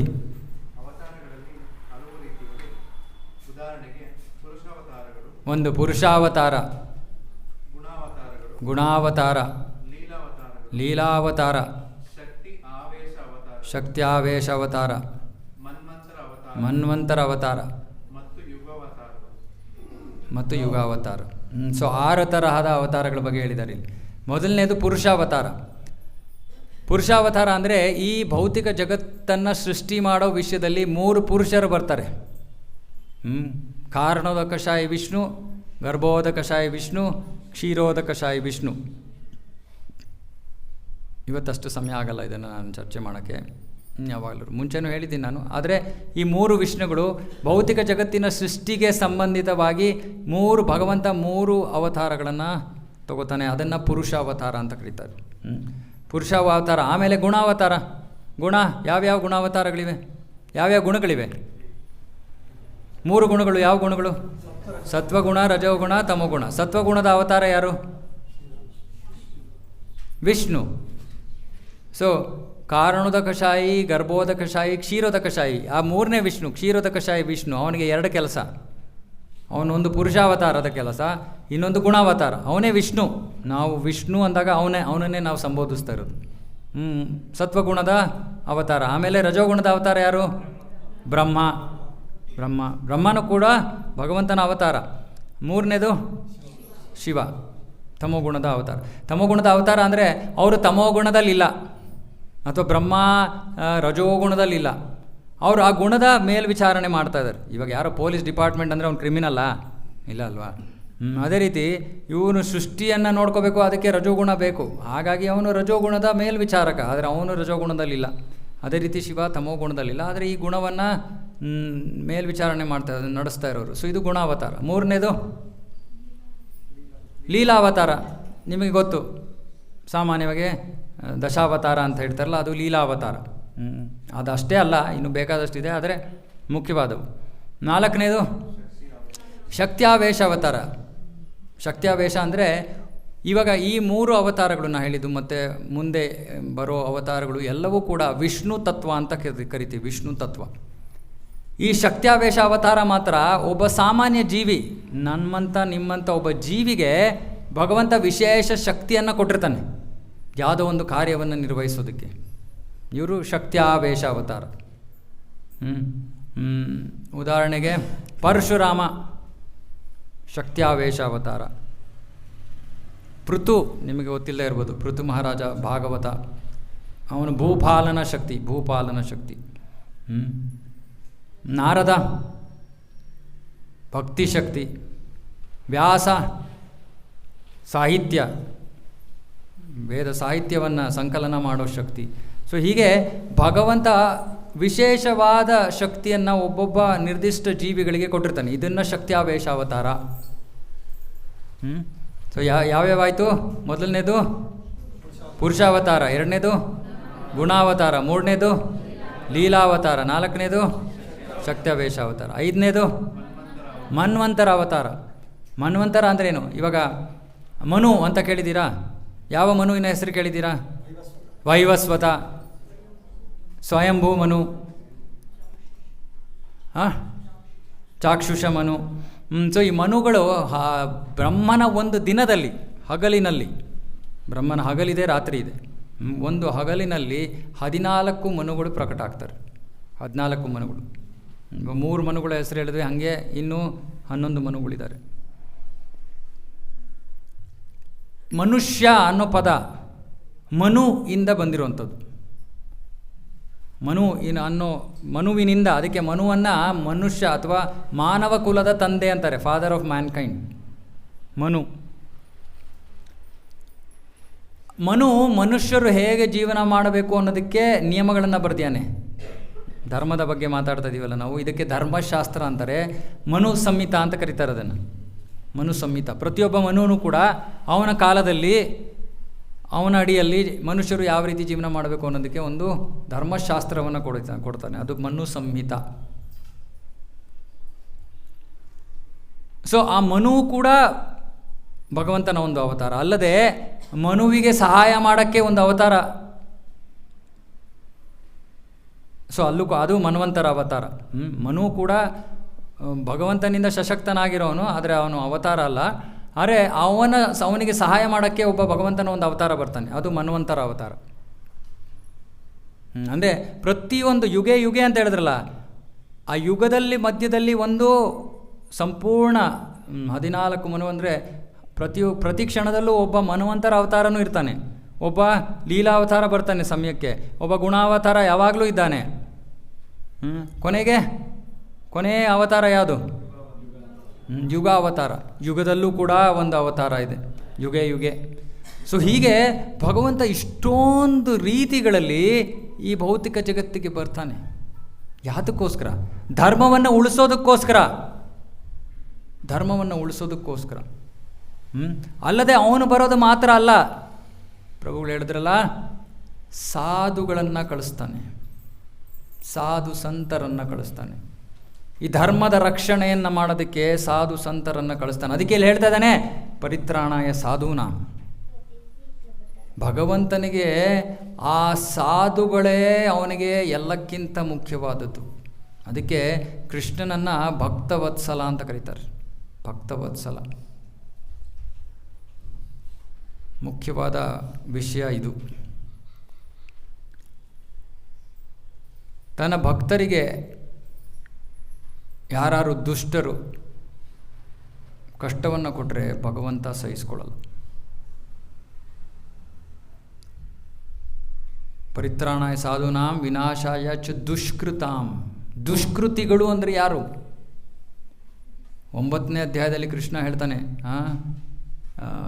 ನಮಾಂ ದುಷ್ಕೃತಿನೋ ಮೂಢ ಪ್ರಪದ್ಯಂತೆ ನರಾಧಮಃ ಮಾಯಾ ಅಪಹೃತ ಜ್ಞಾನ ಆಸುರಂ ಭಾವಮಾಶ್ರಿತ. 4 ಜನದ ಬಗೆಯ ದುಷ್ಕೃತಿಗಳನ್ನು ಹೇಳ್ತಾ ಇದ್ದಾನೆ. ಮೂಢ ಅಂದರೆ ಮುಠಾಳ, ನೇರವಾದ ಶಬ್ದ, ಎಲ್ಲರ ಹೃದಯವನ್ನು ಪ್ರವೇಶ ಮಾಡುವಂಥ ಶಬ್ದ, ಮುಠಾಳ.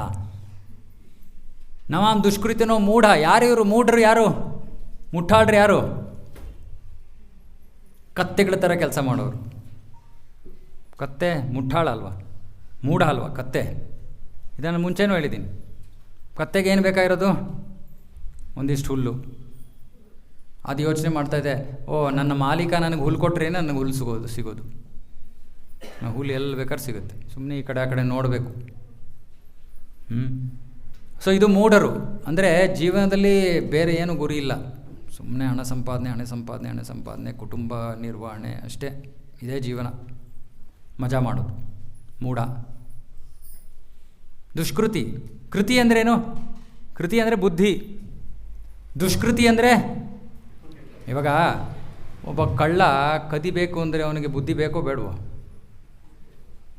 ನಮಗಿಂತ ಜಾಸ್ತಿ ಬುದ್ಧಿ ಬೇಕು ಅವನಿಗೆ.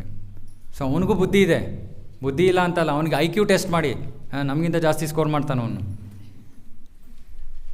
ಸೊ ಕೃತಿ ಅಂದರೆ ಬುದ್ಧಿ, ದುಷ್ಕೃತಿ ಅಂದರೆ ಕೆಟ್ಟ ಬುದ್ಧಿ, ಕುಬುದ್ಧಿ, ಬೇಡದೇ ಇರೋ ಕೆಟ್ಟ ರೀತಿಯಲ್ಲಿ ಆ ಬುದ್ಧಿಯನ್ನು ಉಪಯೋಗಿಸೋನು ದುಷ್ಕೃತಿ. ಯಾರು ಬುದ್ಧಿಯನ್ನು ಸರಿಯಾಗಿ ಉಪಯೋಗಿಸ್ತಾನೋ ಅವನು ಸುಕೃತಿನ. ಚತುರ್ವಿಜ ಭಜಂತೆ ಮಾಂ ಜನ ಸುಕೃತಿನೋ ಅರ್ಜುನ. ಆರ್ಥೋ ಅರ್ಥಾರ್ಥಿ ಜಿಜ್ಞಾಸು ಜ್ಞಾನೀಚ ಭರತರ್ಷಭ. ಕೃಷ್ಣ ಹೇಳ್ತಾನೆ, 4 ಜನ ಈ ಸುಕೃತಿಗಳು ನನ್ನ ಹತ್ರ ಬರ್ತಾರೆ, ನನಗೆ ಶರಣಾಗತರಾಗ್ತಾರೆ. ದುಷ್ಕೃತಿಗಳು ಬರಲ್ಲ. ದುಷ್ಕೃತಿಗಳು ಭಗವಂತನ ಹತ್ರ ಬರಲ್ಲ. ಯಾಕೆಂದರೆ ಅವ್ರು ಅನ್ಕೋತ ನನಗೆ ಎಲ್ಲ ಗೊತ್ತು, ನಾನೇ ಎಲ್ಲ ಮಾಡ್ತಾ ಇರೋದು, ಭಗವಂತನೂ ಇಲ್ಲ, ಯಾರೂ ಇಲ್ಲ. ಮೂಢ. ಪ್ರಪದ್ಯಂತೆ ನರಾಧಮ, ನರರಲ್ಲಿ ಅಧಮರು. ಮಾಯೆ ಅಪಹೃತ ಜ್ಞಾನ. ಮಾಯೆ ಅವರ ಜ್ಞಾನವನ್ನು ಅಪಹರಿಸ್ಬಿಟ್ಟಿದ್ದಾಳೆ. ಯಾರು ಇದು ಮಾಯೆಯ ಜ್ಞಾನವನ್ನು ಅಪಹರಿಸಿರೋರು? ದೊಡ್ಡ ದೊಡ್ಡ ವಿಜ್ಞಾನಿಗಳು, ಕವಿಗಳು, ತತ್ವಜ್ಞಾನಿಗಳು. ಸಖತ್ ಬುದ್ಧಿ ಇದೆ, ದೇವರಿಲ್ಲ. ನಾಸ್ತಿಕರು. ಅವರ ಬುದ್ಧಿಯನ್ನು ಭಗವಂತ ಅಪಹರಿಸ್ಬಿಟ್ಟಿದ್ದಾನೆ. ಇವರು ಕೂಡ ದುಷ್ಕೃತಿಗಳು.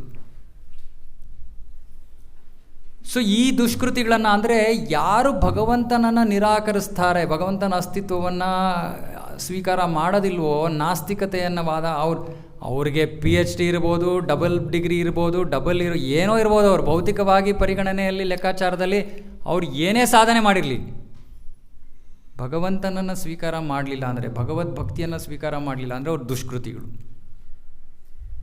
ಧರ್ಮವನ್ನು ನಾಶ ಮಾಡೋರು ಅವರು. ಇಂಥವ್ರು ಏನಾಗ್ತಾರೆ? ರಾಜಕಾರಣಿಗಳಾಗ್ತಾರೆ, ದೊಡ್ಡ ದೊಡ್ಡ ಕಂಪ್ನಿಗಳ ಮಾಲೀಕರಾಗ್ತಾರೆ. ಪಾಪ ನಮ್ಮ ಭಕ್ತರು ಎಷ್ಟೊಂದು ಜನ ಯೋಚನೆ ಮಾಡ್ತಾರೆ, ಪ್ರಭು ಆಫೀಸ್ಗೆ ಹೆಂಗೆ ತಿಲಕ ಇಟ್ಕೊಂಡು ಹೋಗಲಿ? ಯಾಕೆ? ದೇವಸ್ಥಾನಕ್ಕೆ ಹೋಗುವಾಗ ತಿಲಕ ಇಟ್ಕೊಂಡು ಹೋಗೋದು ಯಾರು ಕೇಳ್ತಾರಾ? ಯಾಕೆ ಆಫೀಸಲ್ಲಿ ಕೇಳ್ತಾರೆ? ದೇವಸ್ಥಾನದಲ್ಲಿ ಯಾರಿರೋದು? ಸಾಧುಗಳು. ಅಲ್ಲಿ ಬರೋರು ಸಾಧುಗಳು, ಯಾರೂ ಕೇಳಲ್ಲ. ಆಫೀಸಲ್ಲಿ ಕೇಳ್ತಾರೆ ಅಂದರೆ ಎಲ್ಲಿಗೆ ಹೋಗ್ತಾ ಇದ್ದೀರಾ ನೀವು? ದುಷ್ಕೃತಿಗಳ ಜೊತೆ ಕೆಲಸ ಮಾಡೋಕ್ಕೆ ಹೋಗ್ತಾ ಇರೋದು. ನೋಡ್ಕೊಳ್ಳಿ ಯಾವ ವಾತಾವರಣದಲ್ಲಿ ನಾವು ಜೀವನ ಮಾಡ್ತಾ ಇದ್ದೀವಿ ಅಂತ. ಹಿಂಗೆ ಹಾಕೊಂಡು ಹೋಗಕ್ಕಾತ? ಧೋತಿ ಕುರ್ತಾ ಹಾಕೊಂಡು ಹೋಗಕ್ಕಾತ ಆಫೀಸ್ಗೆ? ನೋಡಿ, ಯೋಚನೆ ಮಾಡಿ. ಇದು ನಾವು ಭಾರತದಲ್ಲಿ ಇದ್ಕೊಂಡು, ಬೇರೆ ದೇಶದಲ್ಲಿ ಇದ್ದರೆ ಬೇರೆ ವಿಷಯ, ಅವ್ರಿಗೆ ಪಾಪ ಇವೆಲ್ಲ ಏನೂ ಗೊತ್ತೇ ಇಲ್ಲ. ನಾವು ಬೇರೆ ಕಡೆ ದೇವಸ್ಥಾನಕ್ಕೆ ಹಾಕೊಂಡು ಹೋಗ್ತೀವಿ, ಪೂಜೆ ಪುನಸ್ಕಾರಗಳಿಗೆ ಹಾಕೊಂಡು ಹೋಗ್ತೀವಿ, ಆಫೀಸ್ಗೆ ಹಾಕೊಂಡು ಹೋಗೋಕ್ಕಾಗಲ್ಲ.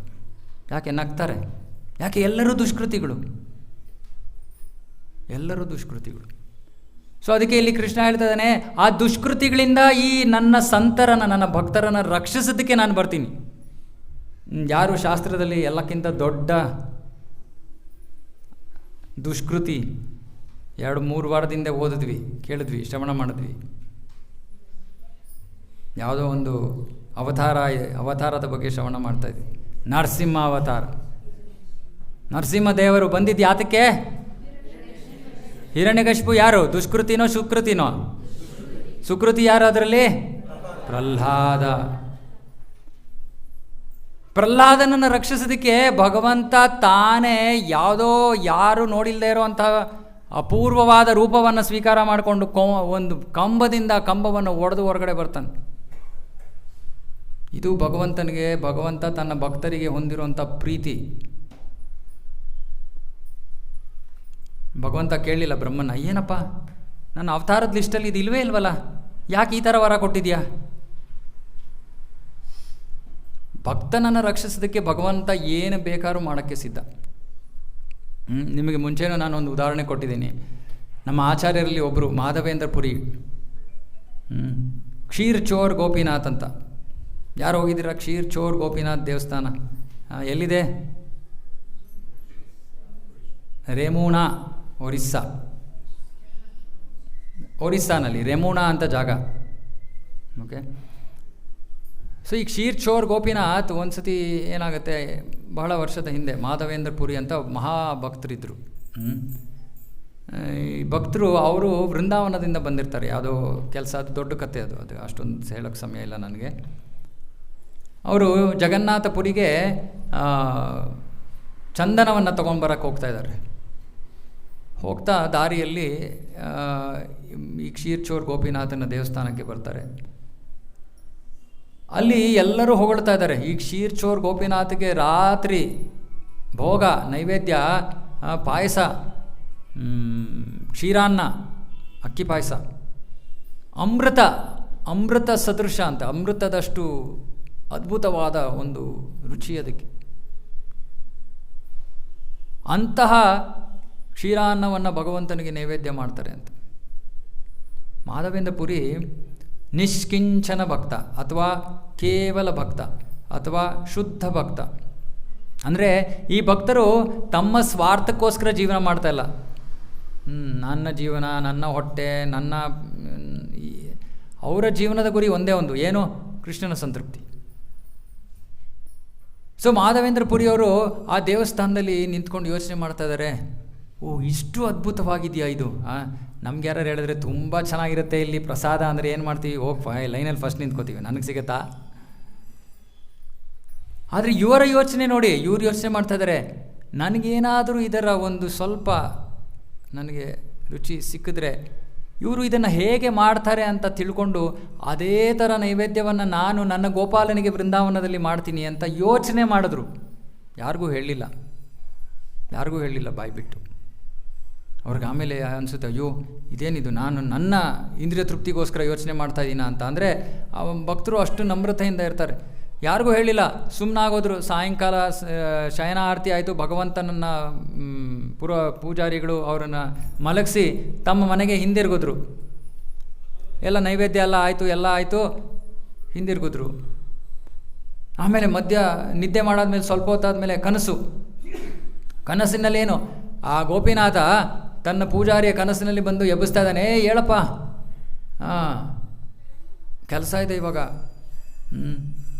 ನೀನು ಮತ್ತೆ ದೇವಾಲಯವನ್ನು ಪ್ರವೇಶ ಮಾಡು. ನನ್ನ ಹಿಂದೆ ನಾನೊಂದು ಮಡಿಕೆಯನ್ನು ಇಟ್ಟಿದ್ದೀನಿ. ಯಾವ ಮಡಿಕೆ? ನೀವು ಸಾಯಂಕಾಲ ನೈವೇದ್ಯವನ್ನು ಕೊಟ್ಟಿದ್ರಲ್ಲ, ಅದರಲ್ಲಿ ಒಂದು ನಾನು ಕದ್ದುಬಿಟ್ಟೆ, ನಿಮ್ಗೆ ಗೊತ್ತಾಗಲಿಲ್ಲ ಅದು. ಆ ಮಡಿಕೆ ಅಲ್ಲಿದೆ, ನೀವು ದಯವಿಟ್ಟು ಹೋಗಿ ಏನು ಮಾಡಬೇಕು? ಯಾರೋ ಕೊಡಬೇಕು ಅದನ್ನು? ಮಾಧವೇಂದ್ರ ಪುರಿಯವರು ಕೊಡಬೇಕು, ನೀವು ದಯವಿಟ್ಟು ಹೋಗಿ ತಕ್ಷಣ ಅಂತ. ಪೂಜಾರಿಗಳು ಹೇಳ್ತಾರೆ, ಸಾಮಾನ್ಯವಾಗಿ ಇದನ್ನು ಹೇಳಿದ್ದೀನಿ ನಾನು ಮುಂಚೆ, ದೇವರು ಗುರುಗಳು ಇದರ ಬಗ್ಗೆ ನಮಗೆ ಬರೋ ಕನಸು ಸತ್ಯ, ನಿರ್ಲಕ್ಷ್ಯ ಮಾಡಬಾರ್ದು ಅದನ್ನು. ಭಗವಂತ ನಮಗೆ ಬೇರೆ ಬೇರೆ ರೀತಿಯಲ್ಲಿ ಕಳಿಸ್ತಾನೆ, ಇದೊಂದು ರೀತಿ. ಸೊ ಪೂಜಾರಿಗಳು ತಕ್ಷಣ ಎದ್ರು, ಆದರೆ ದೇವಸ್ಥಾನವನ್ನು ಪ್ರವೇಶ ಮಾಡೋಕ್ಕಿಂತ ಮುಂಚೆ ಸ್ನಾನ ಮಾಡಬೇಕು. ಸ್ನಾನ ಮಾಡ್ಕೊಂಡು ಓಡ್ತಾರೆ ದೇವಸ್ಥಾನಕ್ಕೆ. ಹೋಗಿ ಬಾಗಿಲನ್ನು ತೆಗಿತಾರೆ. ತೆಗೆದು ಭಗವಂತ ಹೇಳಿದ್ನಲ್ಲ ಆ ಜಾಗಕ್ಕೆ ಹೋಗಿ ನೋಡ್ತಾರೆ, ಮಡಿಕೆ ಇದೆ ಅಲ್ಲಿ. ಆಶ್ಚರ್ಯ ಇವ್ರಿಗೆ, ನಾನೇ ತೆಗೆದ್ನಲ್ಲ, ನಾನೇ ನೈವೇದ್ಯ ಮಾಡಿದ್ದು, ನಾನೇ ಮಡಿಕೆಗಳು ತೆಗೆದಿದ್ದು, ಭಗವಂತ ಯಾವಾಗ ಇದನ್ನು ತೊಗೊಂಡ? ಅವ್ರಿಗೆ ಆಶ್ಚರ್ಯ ಆಗೋಯ್ತು. ಎಂತಹ ಭಕ್ತರು ಇರಬೇಕು ಇವರು. ಇವ್ರಿಗೋಸ್ಕರ ಭಗವಂತ ತಾನೇ ಕದ್ದುಬಿಟ್ಟ. ಭಗವಂತ ಯಾರಿಂದ ಯಾಕೆ ಕದಿಬೇಕು? ಆದರೆ ಕದ್ದುಬಿಟ್ಟ. ಯಾಕೆ? ಮಾಧವೇಂದ್ರ ಪುರಿಯವ್ರಿಗೆ ಅದೇ ಕ್ಷೀರ ಅನ್ನದ ಅವ್ರಿಗೆ ಅದರ ಸವಿ ಬೇಕಾಗಿತ್ತು. ಸೊ ಭಗವಂತ ಏನು ಮಾಡ್ದ? ಮಾಧವೇಂದ್ರ ಪುರಿ ಬೇಜಾರು ಮಾಡ್ಕೊಬೇಡಿ, ನಾನು ಇನ್ನೊಂದು ಮಾಡ್ಕೊಡ್ತೀನಿ. ಇಲ್ಲ,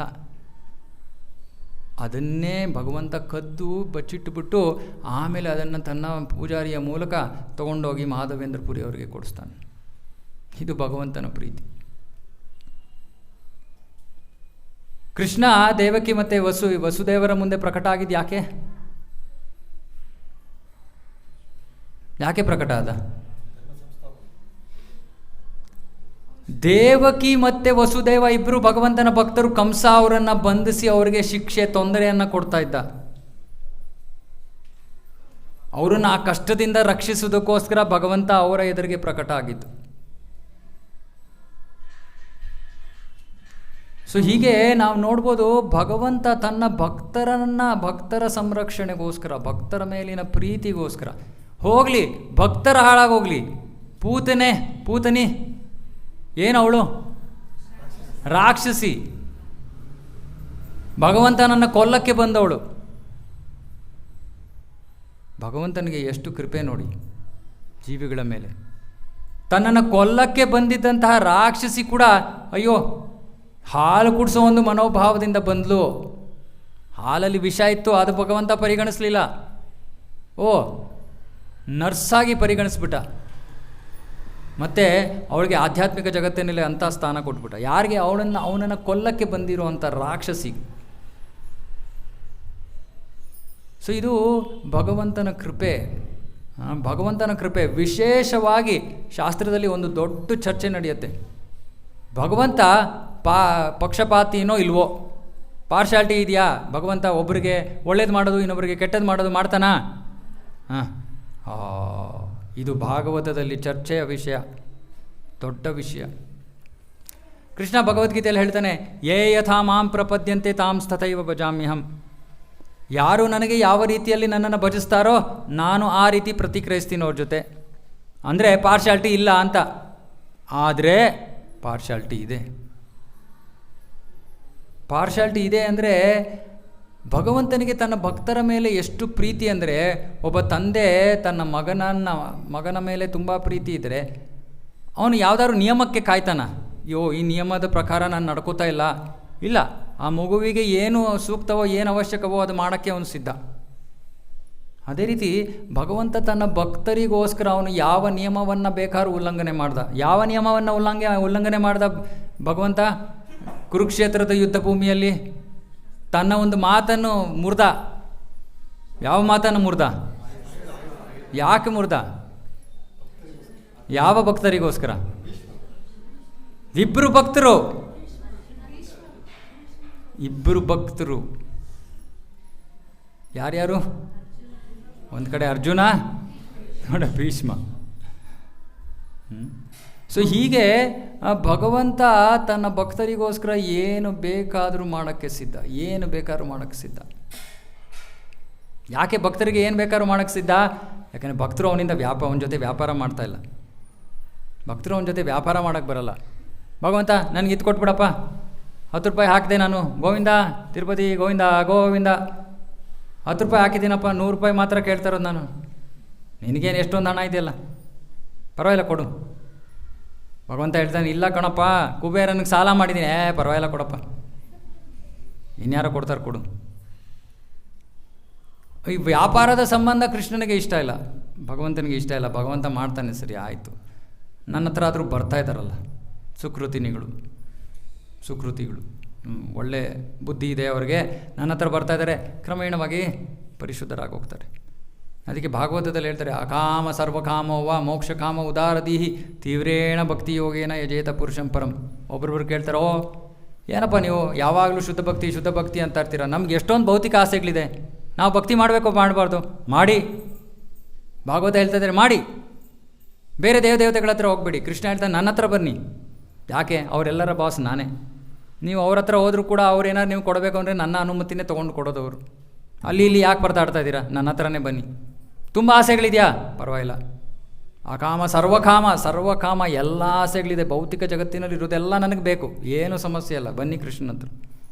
ಅಥವಾ ಏನೂ ಆಸೆ ಇಲ್ಲ, ಅಥವಾ ಮೋಕ್ಷ ಕಾಮ, ಏನೇ ಆಸೆ ಇರಲಿ, ಏನು ಮಾಡಬೇಕು? ತೀವ್ರೇಣ ಭಕ್ತಿ ಯೋಗೇನ, ಭಗವಂತನಿಗೆ ತೀವ್ರ ಭಕ್ತಿ ಮಾಡಬೇಕು. ಸೊ ಹಾಗಾಗಿ ಕೃಷ್ಣ ಇಂತಹ ಭಕ್ತರಿಗೆ ಯಾರು ಅವನನ್ನು ನಂಬಿಕೊಂಡು ಬರ್ತಾರೋ ಅವರ ಕೈ ಬಿಡಲ್ಲ. ರಾಮಾಯಣದಲ್ಲಿ ಏನು ನಾವು ಇದನ್ನು ಮತ್ತೆ ಹೇಳಿದ್ದೀನಿ ನಾನು. ರಾಮ ಹೇಳ್ತಾನೆ, ರಾವಣ ಕೂಡ ಬಂದು ನನಗೆ ಶರಣಾಗತನಾದರೆ ನಾನು ಅವನನ್ನು ಸ್ವೀಕರಿಸ್ತೀನಿ, ಅವನಿಗೂ ಕೃಪೆ ಕೊಡ್ತೀನಿ ನಾನು. ಆ ರೀತಿಯಲ್ಲಿ ಭಗವಂತ ಯಾರ ಮೇಲೂ ಪಕ್ಷಪಾತಿ ಇಲ್ಲ. ಓ ಇವನು ರಾವಣ ಅಸುರ, ನನ್ನ ಪತ್ನಿಯನ್ನು ಅಪಹರಿಸಿದ್ದಾನೆ, ಇವನು ಬರಲಿ ಮಾಡ್ತೀನಿ. ತಪ್ಪು ಅವನಲ್ಲಿ ದುರ್ಗುಣ ಇರೋ ತನಕ ಅವನಿಗೆ ಶಿಕ್ಷೆ. ಅವನ ಬುದ್ಧಿ ಬದಲಾಯಿತು, ನನ್ನ ಹತ್ರ ಬಂದು ಶರಣಾಗತನಾದರೆ ಸ್ವೀಕಾರ, 2 ಕೈಯಲ್ಲೂ ಸ್ವೀಕಾರ. ನೋಡಿ, ಅರ್ಥ ಮಾಡ್ಕೊಳ್ಳಿ, ಈ ಪರಿತ್ರಾಣಾಯ ಸಾಧುನಾಮ್ ಇದು ಒಂದೇ ನಮಗೆ ಬೇಕಾಗಿರೋದು. ಜನರಿಗೆ ನಮಗೆ ನಂಬಿಕೆ ಇಲ್ಲ. ಕೃಷ್ಣ ಇದ್ದಾನೆ, ಕೃಷ್ಣ ನನ್ನ ಜೊತೆ ಇದ್ದಾನೆ, ಕೃಷ್ಣ ನನಗಾಗಿ ಇದ್ದಾನೆ. ಎಷ್ಟು ಭಕ್ತರಿಗೆ ಇಲ್ಲಿ ಈ ಹೇಳಿಕೆಯ ಮೇಲೆ ಸಂಪೂರ್ಣ ನಂಬಿಕೆ ಇದೆ, ಸಂಪೂರ್ಣ. ಕೃಷ್ಣ ಇದ್ದಾನೆ, ಕೃಷ್ಣ ನನಗಾಗಿ ಇದ್ದಾನೆ. ಅಂದರೆ ನಾನು ಯಾವಾಗ ಬೇಕೋ ಕೃಷ್ಣ ನನ್ನನ್ನು ನೋಡ್ಕೋತಾನೆ, ನನ್ನ ಅವಶ್ಯಕತೆಗಳನ್ನು, ನನ್ನ ಸರ್ವಸ್ವವನ್ನು ಭಗವಂತ ನೋಡ್ಕೋತಾನೆ ಅನ್ನೋ ಒಂದು ನಂಬಿಕೆ ಭಕ್ತರಲ್ಲಿ ಇರಬೇಕು. ಯಾಕಂದರೆ ಇದಕ್ಕೋಸ್ಕರನೇ ಭಗವಂತ ಪ್ರಕಟ ಆಗೋದು, ಈ ಒಂದೇ ಕಾರಣಕ್ಕೋಸ್ಕರ. ಇನ್ನು ಎಷ್ಟೊಂದು ಆಳವಾದ ವಿಷಯಗಳಿದೆ. ಕೃಷ್ಣ ತನ್ನ ಗೋಲೋಕ ವೃಂದಾವನದಲ್ಲಿನ ತನ್ನ ಪ್ರೀತಿಯ ಭಕ್ತರ ಪ್ರದರ್ಶನ ಮಾಡಬೇಕಾಯಿತು, ರಾಗಾನುಗ ಭಕ್ತಿಯ ಪ್ರದರ್ಶನ, ಅದೆಲ್ಲ ಇರಲಿ, ಅದೆಲ್ಲ ಡೀಟೇಲ್ಸ್. ಆದರೆ ಅಂತಿಮವಾಗಿ ಕೃಷ್ಣ ಬರ್ತಾ ಇರೋದೆ ಅವನ ಕೃಷ್ಣ ಇಲ್ಲದೆ ಈ ಇಂತಹ ಅಸುರರು ಭಕ್ತರಿಗೆ ಶೋಷಣೆಯನ್ನು ಮಾಡ್ತಾ ಇದ್ದಾರೆ, ತೊಂದರೆಯನ್ನು ಕೊಡ್ತಾ ಇದ್ದಾರೆ. ಅವರನ್ನು ರಕ್ಷಿಸೋದಕ್ಕೋಸ್ಕರ ಕೃಷ್ಣ ಬರೋದು. ನಾನು ಅದಕ್ಕೆ ಎಷ್ಟೊಂದು ಜನರಿಗೆ ಹೇಳ್ತೀನಿ, ನಿಮ್ಮ ಮನೆಯಲ್ಲಿ ಯಾರಾದರೂ ಭಕ್ತಿ ಮಾಡ್ತಾಯಿದ್ರೆ ತೊಂದರೆ ಕೊಡಬೇಡಿ, ಹಿರಣ್ಯಕಶಿಪು ಆಗಬೇಡಿ, ಭಗವಂತ ತಡ್ಕೊಳ್ಳಲ್ಲ. ಹಿರಣ್ಯಕಶಿಪು ಆಗಬೇಡಿ. ನಾವು ನೋಡಿದ್ದೀವಿ ಎಷ್ಟೊಂದು ಜನರ ಮನೆಯಲ್ಲಿ, ಒಬ್ಬರೊಬ್ಬರ ಮನೆಯಲ್ಲಿ ಮಾತಾಜಿಯರು ಭಕ್ತಿ ಮಾಡಬೇಕು, ಗಂಡಸರು ಒಪ್ಕೊಳ್ಳಲ್ಲ. ಒಬ್ಬರೊಬ್ಬರ ಮನೆಯಲ್ಲಿ ಗಂಡಸರು ಮಾಡಬೇಕು, ಹೆಂಗಸರು ಒಪ್ಕೊಳ್ಳಲ್ಲ. ಎಲ್ಲರೂ ಹಿರಣ್ಯಕಶಿಪುಗಳು, ಚಿಕ್ಕ ಚಿಕ್ಕ ಹಿರಣ್ಯಕಶಿಪುಗಳು. ಭಗವಂತ ಭಗವಂತ. ಆದರೆ ಒಂದು ವಿಶೇಷ ಏನು ಗೊತ್ತಾ, ಭಕ್ತರ ಮನೆಯಲ್ಲಿ ನೀವು ಹಿರಣ್ಯಕಶಿಪು ಆಗಿದ್ದರೆ ಭಗವಂತ ಕೃಪೆ ಕೊಟ್ಬಿಡ್ತಾನೆ ಅಲ್ವಾ. ಪ್ರಹ್ಲಾದನ ತಂದೆಯಾಗಿ ಹಿರಣ್ಯಕಶಿಪುಗೆ ಏನು ಸಿಕ್ತು? ಮುಕ್ತಿ. ಅವನನ್ನು ಕೊಲ್ಲಕ್ಕೆ ನಿಂತಿದ್ದ. ಸುಮ್ಮನೆ ಪ್ರಹ್ಲಾದನ ತಂದೆ, ಅವನ ಯೋಗ್ಯತೆ ಏನು? ಪ್ರಹ್ಲಾದನ ತಂದೆ ಅಷ್ಟೇ. ಹಿರಣ್ಯಕಶಿಪು ಅಂತ ಅವನಿಗೆ ಮುಕ್ತಿ ಸಿಗಲಿಲ್ಲ, ಪ್ರಹ್ಲಾದನ ತಂದೆ ಅಂತ ಅವನಿಗೆ ಮುಕ್ತಿ ಸಿಕ್ತು. ಸೊ ಭಗವಂತ ಎಷ್ಟು ಕೃಪೆ ಅಂದರೆ, ನಮ್ಮ ವಿರುದ್ಧವಾಗಿ ನಮ್ಮ ಮನೆಯೊಳಗೆ ನಿಂತಿರೋ ಜನರಿಗೂ ಕೂಡ ಕೃಪೆ ಕೊಟ್ಬಿಡ್ತಾನೆ. ಏನು ಮಾಡ್ತಾನೆ? ಅವರನ್ನು ಭಕ್ತರನ್ನಾಗಿ ಮಾಡಿಬಿಡ್ತಾನೆ. ಇದು ಭಗವಂತನ ವಿಶೇಷ ಕೃಪೆ. ಹಾಗಾಗಿ ಇದನ್ನು ಅದಕ್ಕೆ ನಾನು ಹೇಳಿದೆ, ಇದು ಹೇಳ್ತಾ ಹೋದರೆ ಸಂಪೂರ್ಣ ಭಾಗವತ ಈ ವಿಷಯ, ಸಂಪೂರ್ಣ ಭಾಗವತ. ಪರೀಕ್ಷಿತ ಮಹಾರಾಜನ ಪರಿಸ್ಥಿತಿ ಏನು? ಉತ್ತರೆ ಗರ್ಭದಲ್ಲಿದ್ದ ಅಭಿಮನ್ಯುವಿನ ಮಗ ಪರೀಕ್ಷಿತ, ಉತ್ತರೆ ಗರ್ಭದಲ್ಲಿದ್ದಾನೆ. ಆವಾಗ ತಕ್ಷಣ ಅಶ್ವತ್ಥಾಮ ಬ್ರಹ್ಮಾಸ್ತ್ರ ಪ್ರಯೋಗ ಮಾಡಿದ್ದಾನೆ. ಬ್ರಹ್ಮಾಸ್ತ್ರ ಯಾವುದಕ್ಕೋಸ್ಕರ? ಆ ಪಾಂಡವರ ಒಬ್ಬ ಕೊನೆಯ ಅವನು ಭವಿಷ್ಯದಲ್ಲಿ ಅವನು ಹೋಗಿ ರಾಜ ಆಗಬೇಕು, ಅವನನ್ನು ಕೊಂದುಬಿಡೋದಕ್ಕೆ. ಪರೀಕ್ಷಿತ ಮಹಾರಾಜ ಪಾಪ ಇನ್ನೂ ಹುಟ್ಟೇ ಇಲ್ಲ, ಗರ್ಭದಲ್ಲಿದ್ದಾನೆ. ಉತ್ತರ ಕೃಷ್ಣನ ಹತ್ರ ಓಡ್ ಬರ್ತಾಳೆ, ಪಾಹಿ ಪಾಹಿ ಮಹಾಬಾಹೋ, ಪ್ರಾರ್ಥನೆ ಮಾಡ್ಕೊಂಡು ಬರ್ತಾಳೆ, ಓ ಕೃಷ್ಣ ನೀನೇ ಗತಿ, ನೀನೇ ಕಾಪಾಡಬೇಕು. ನನ್ನನ್ನು ಕಾಪಾಡಲಿಲ್ಲ ಅಂದರೂ ಪರವಾಗಿಲ್ಲ, ನನ್ನ ಗರ್ಭದಲ್ಲಿರೋ ನನ್ನ ಶಿಶುವನ್ನು ಕಾಪಾಡು. ಭಗವಂತ ಆವಾಗ ಏನು ಮಾಡ್ತಾನೆ? ಹೊರಗಡೆ ನಿಂತಿದ್ದಾನೆ, ಆದರೆ ಅವಳ ಗರ್ಭವನ್ನು ಪ್ರವೇಶ ಮಾಡಿಬಿಡ್ತಾನೆ. ಪ್ರವೇಶ ಮಾಡಿ ಇನ್ನೂ ಹುಟ್ಟೇ ಇಲ್ಲ ಆ ಮಗುವನ್ನು ರಕ್ಷಿಸ್ತಾನೆ ಬ್ರಹ್ಮಾಸ್ತ್ರದಿಂದ. ಇದು ಭಗವಂತನ ಪ್ರೀತಿ. ಏನು ಪರೀಕ್ಷಿತ ಏನು ಶ್ಲೋಕಗಳು ಹೇಳೋದನ್ನ, ಕ್ಲಾಸ್ ಕೊಟ್ಟನ, ಕೀರ್ತನೆ ಮಾಡೋದನ್ನ ಏನೂ ಇಲ್ಲ.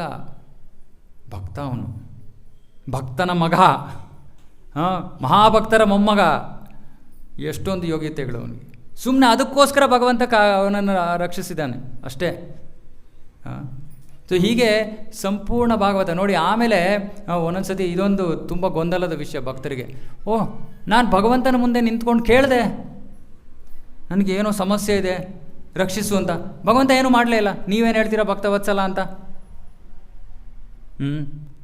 ಮಗು ಭಗವಂತನ ಮುಂದೆ ನಿಂತ್ಕೊಂಡು ಪ್ರಾರ್ಥನೆ ಮಾಡ್ತು, ಭಗವಂತ ನಾನು ಚೆನ್ನಾಗಿ ಚಾಕ್ಲೇಟ್ ತಿನ್ನಬೇಕು ಅಂತ. ಅಮ್ಮ ಪಕ್ಕ ಪ್ರಾರ್ಥನೆ ಮಾಡ್ತಾಯಿದ್ದಾಳೆ, ಬೇಡಪ್ಪ ಅವನು ಹಳ್ಳ ಹಾಳಾಗೋಗುತ್ತೆ ಅಂತ. ಇವಾಗ ಭಗವಂತ ಯಾರ ಪ್ರಾರ್ಥನೆಯನ್ನು ಮನ್ನಿಸ್ತಾನೆ? ಸೊ ನಾವು ಎಲ್ಲ ಸತಿ ಪ್ರಾರ್ಥನೆ ಮಾಡಿದಾಗೆಲ್ಲ ನಾವು ಬಾವಿಗೆ ಬೀಳಬೇಕು ಅಂತ ಪ್ರಾರ್ಥನೆ ಮಾಡಿದ್ರೆ ಭಗವಂತ ಅದಕ್ಕೆ ಹೋಗಪ್ಪ ತಥಾಸ್ತು ಅಂತಾನ? ಸೊ ಹಾಗಾಗಿ ನಾವು ಮಾಡೋ ಪ್ರಾರ್ಥನೆ ಎಲ್ಲ ಭಗವಂತ ಮನ್ನಿಸ್ಬೇಕು, ನಮಗೆ ಕೊಡಬೇಕು ಅಂತಲ್ಲ. ಅವನಿಗೆ ಗೊತ್ತು ನಮಗೆ ಏನು ಕೊಟ್ಟರೆ ನಮಗೆ ಒಳ್ಳೆಯದು, ಏನು ಇಲ್ಲದೆ ಇದ್ದರೆ ಒಳ್ಳೆಯದು, ಎರಡೂ ಗೊತ್ತು ಭಗವಂತನಿಗೆ. ಸೊ ಹಾಗಾಗಿ ಸುರಕ್ಷಿತವಾದ ಮಾರ್ಗ ಏನು? ಅವನನ್ನು ಹೋಗಿ ಏನು ಕೇಳಬೇಡಿ. ನಮಗೆ ಪಾಪ ನಾವು ಅಂದ್ಕೊಂಡಿದ್ವಿ ಕೃಷ್ಣ ಸ್ಕೂಲ್ಗೆ ಹೋಗಲಿಲ್ಲ, ವೃಂದಾವನದಲ್ಲಿದ್ದ, ಆಟ ಆಡ್ಕೊಂಡಿದ್ಬಿಟ್ಟ, 11 ವರ್ಷ ತನಕ ಓದಿಲ್ಲ, ಅವನಿಗೆ ಬುದ್ಧಿ ಇಲ್ಲಪ್ಪ. ನಾನೇ ಹೋಗಿ ಹೇಳಬೇಕು ಅವನಿಗೆ, ನೋಡಪ್ಪ ಕೃಷ್ಣ ನನಗೆ ಈ ಸಮಸ್ಯೆ, ಇದಕ್ಕೆ ಪರಿಹಾರ ಇದು. ಹೌದಾ? ಬುದ್ಧಿ ಇಲ್ವಾ ಕೃಷ್ಣನಿಗೆ? ಸೊ ಕೃಷ್ಣನಿಗೆ ಎಲ್ಲ ಗೊತ್ತು. ನಾವು ಹೋಗಿ ಅವನಿಗೆ ಯಾಕೆ ಡೀಟೇಲ್ಸ್ ಕೊಡಬೇಕು? ನಮ್ಮ ತೊಂದರೆ ಡೀಟೇಲ್ಸು, ಅದಕ್ಕೆ ಪರಿಹಾರ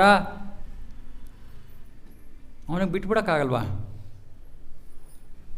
ಇವಾಗ ಭೌತಿಕ ಸನ್ನಿವೇಶದಲ್ಲಿ ಮಗು ಅಟ್ಲೀಸ್ಟ್ ತಂದೆ ತಾಯಿ ಹತ್ರ ಬಂದಾದರೂ ಹೇಳಬೇಕು, ಓಕೆ ನನಗೆ ತೊಂದರೆ ಇದೆ. ತಂದೆ ತಾಯಂದರು ಕೃಷ್ಣನ ಥರ ಸರ್ವವ್ಯಾಪಿಗಳಲ್ಲ.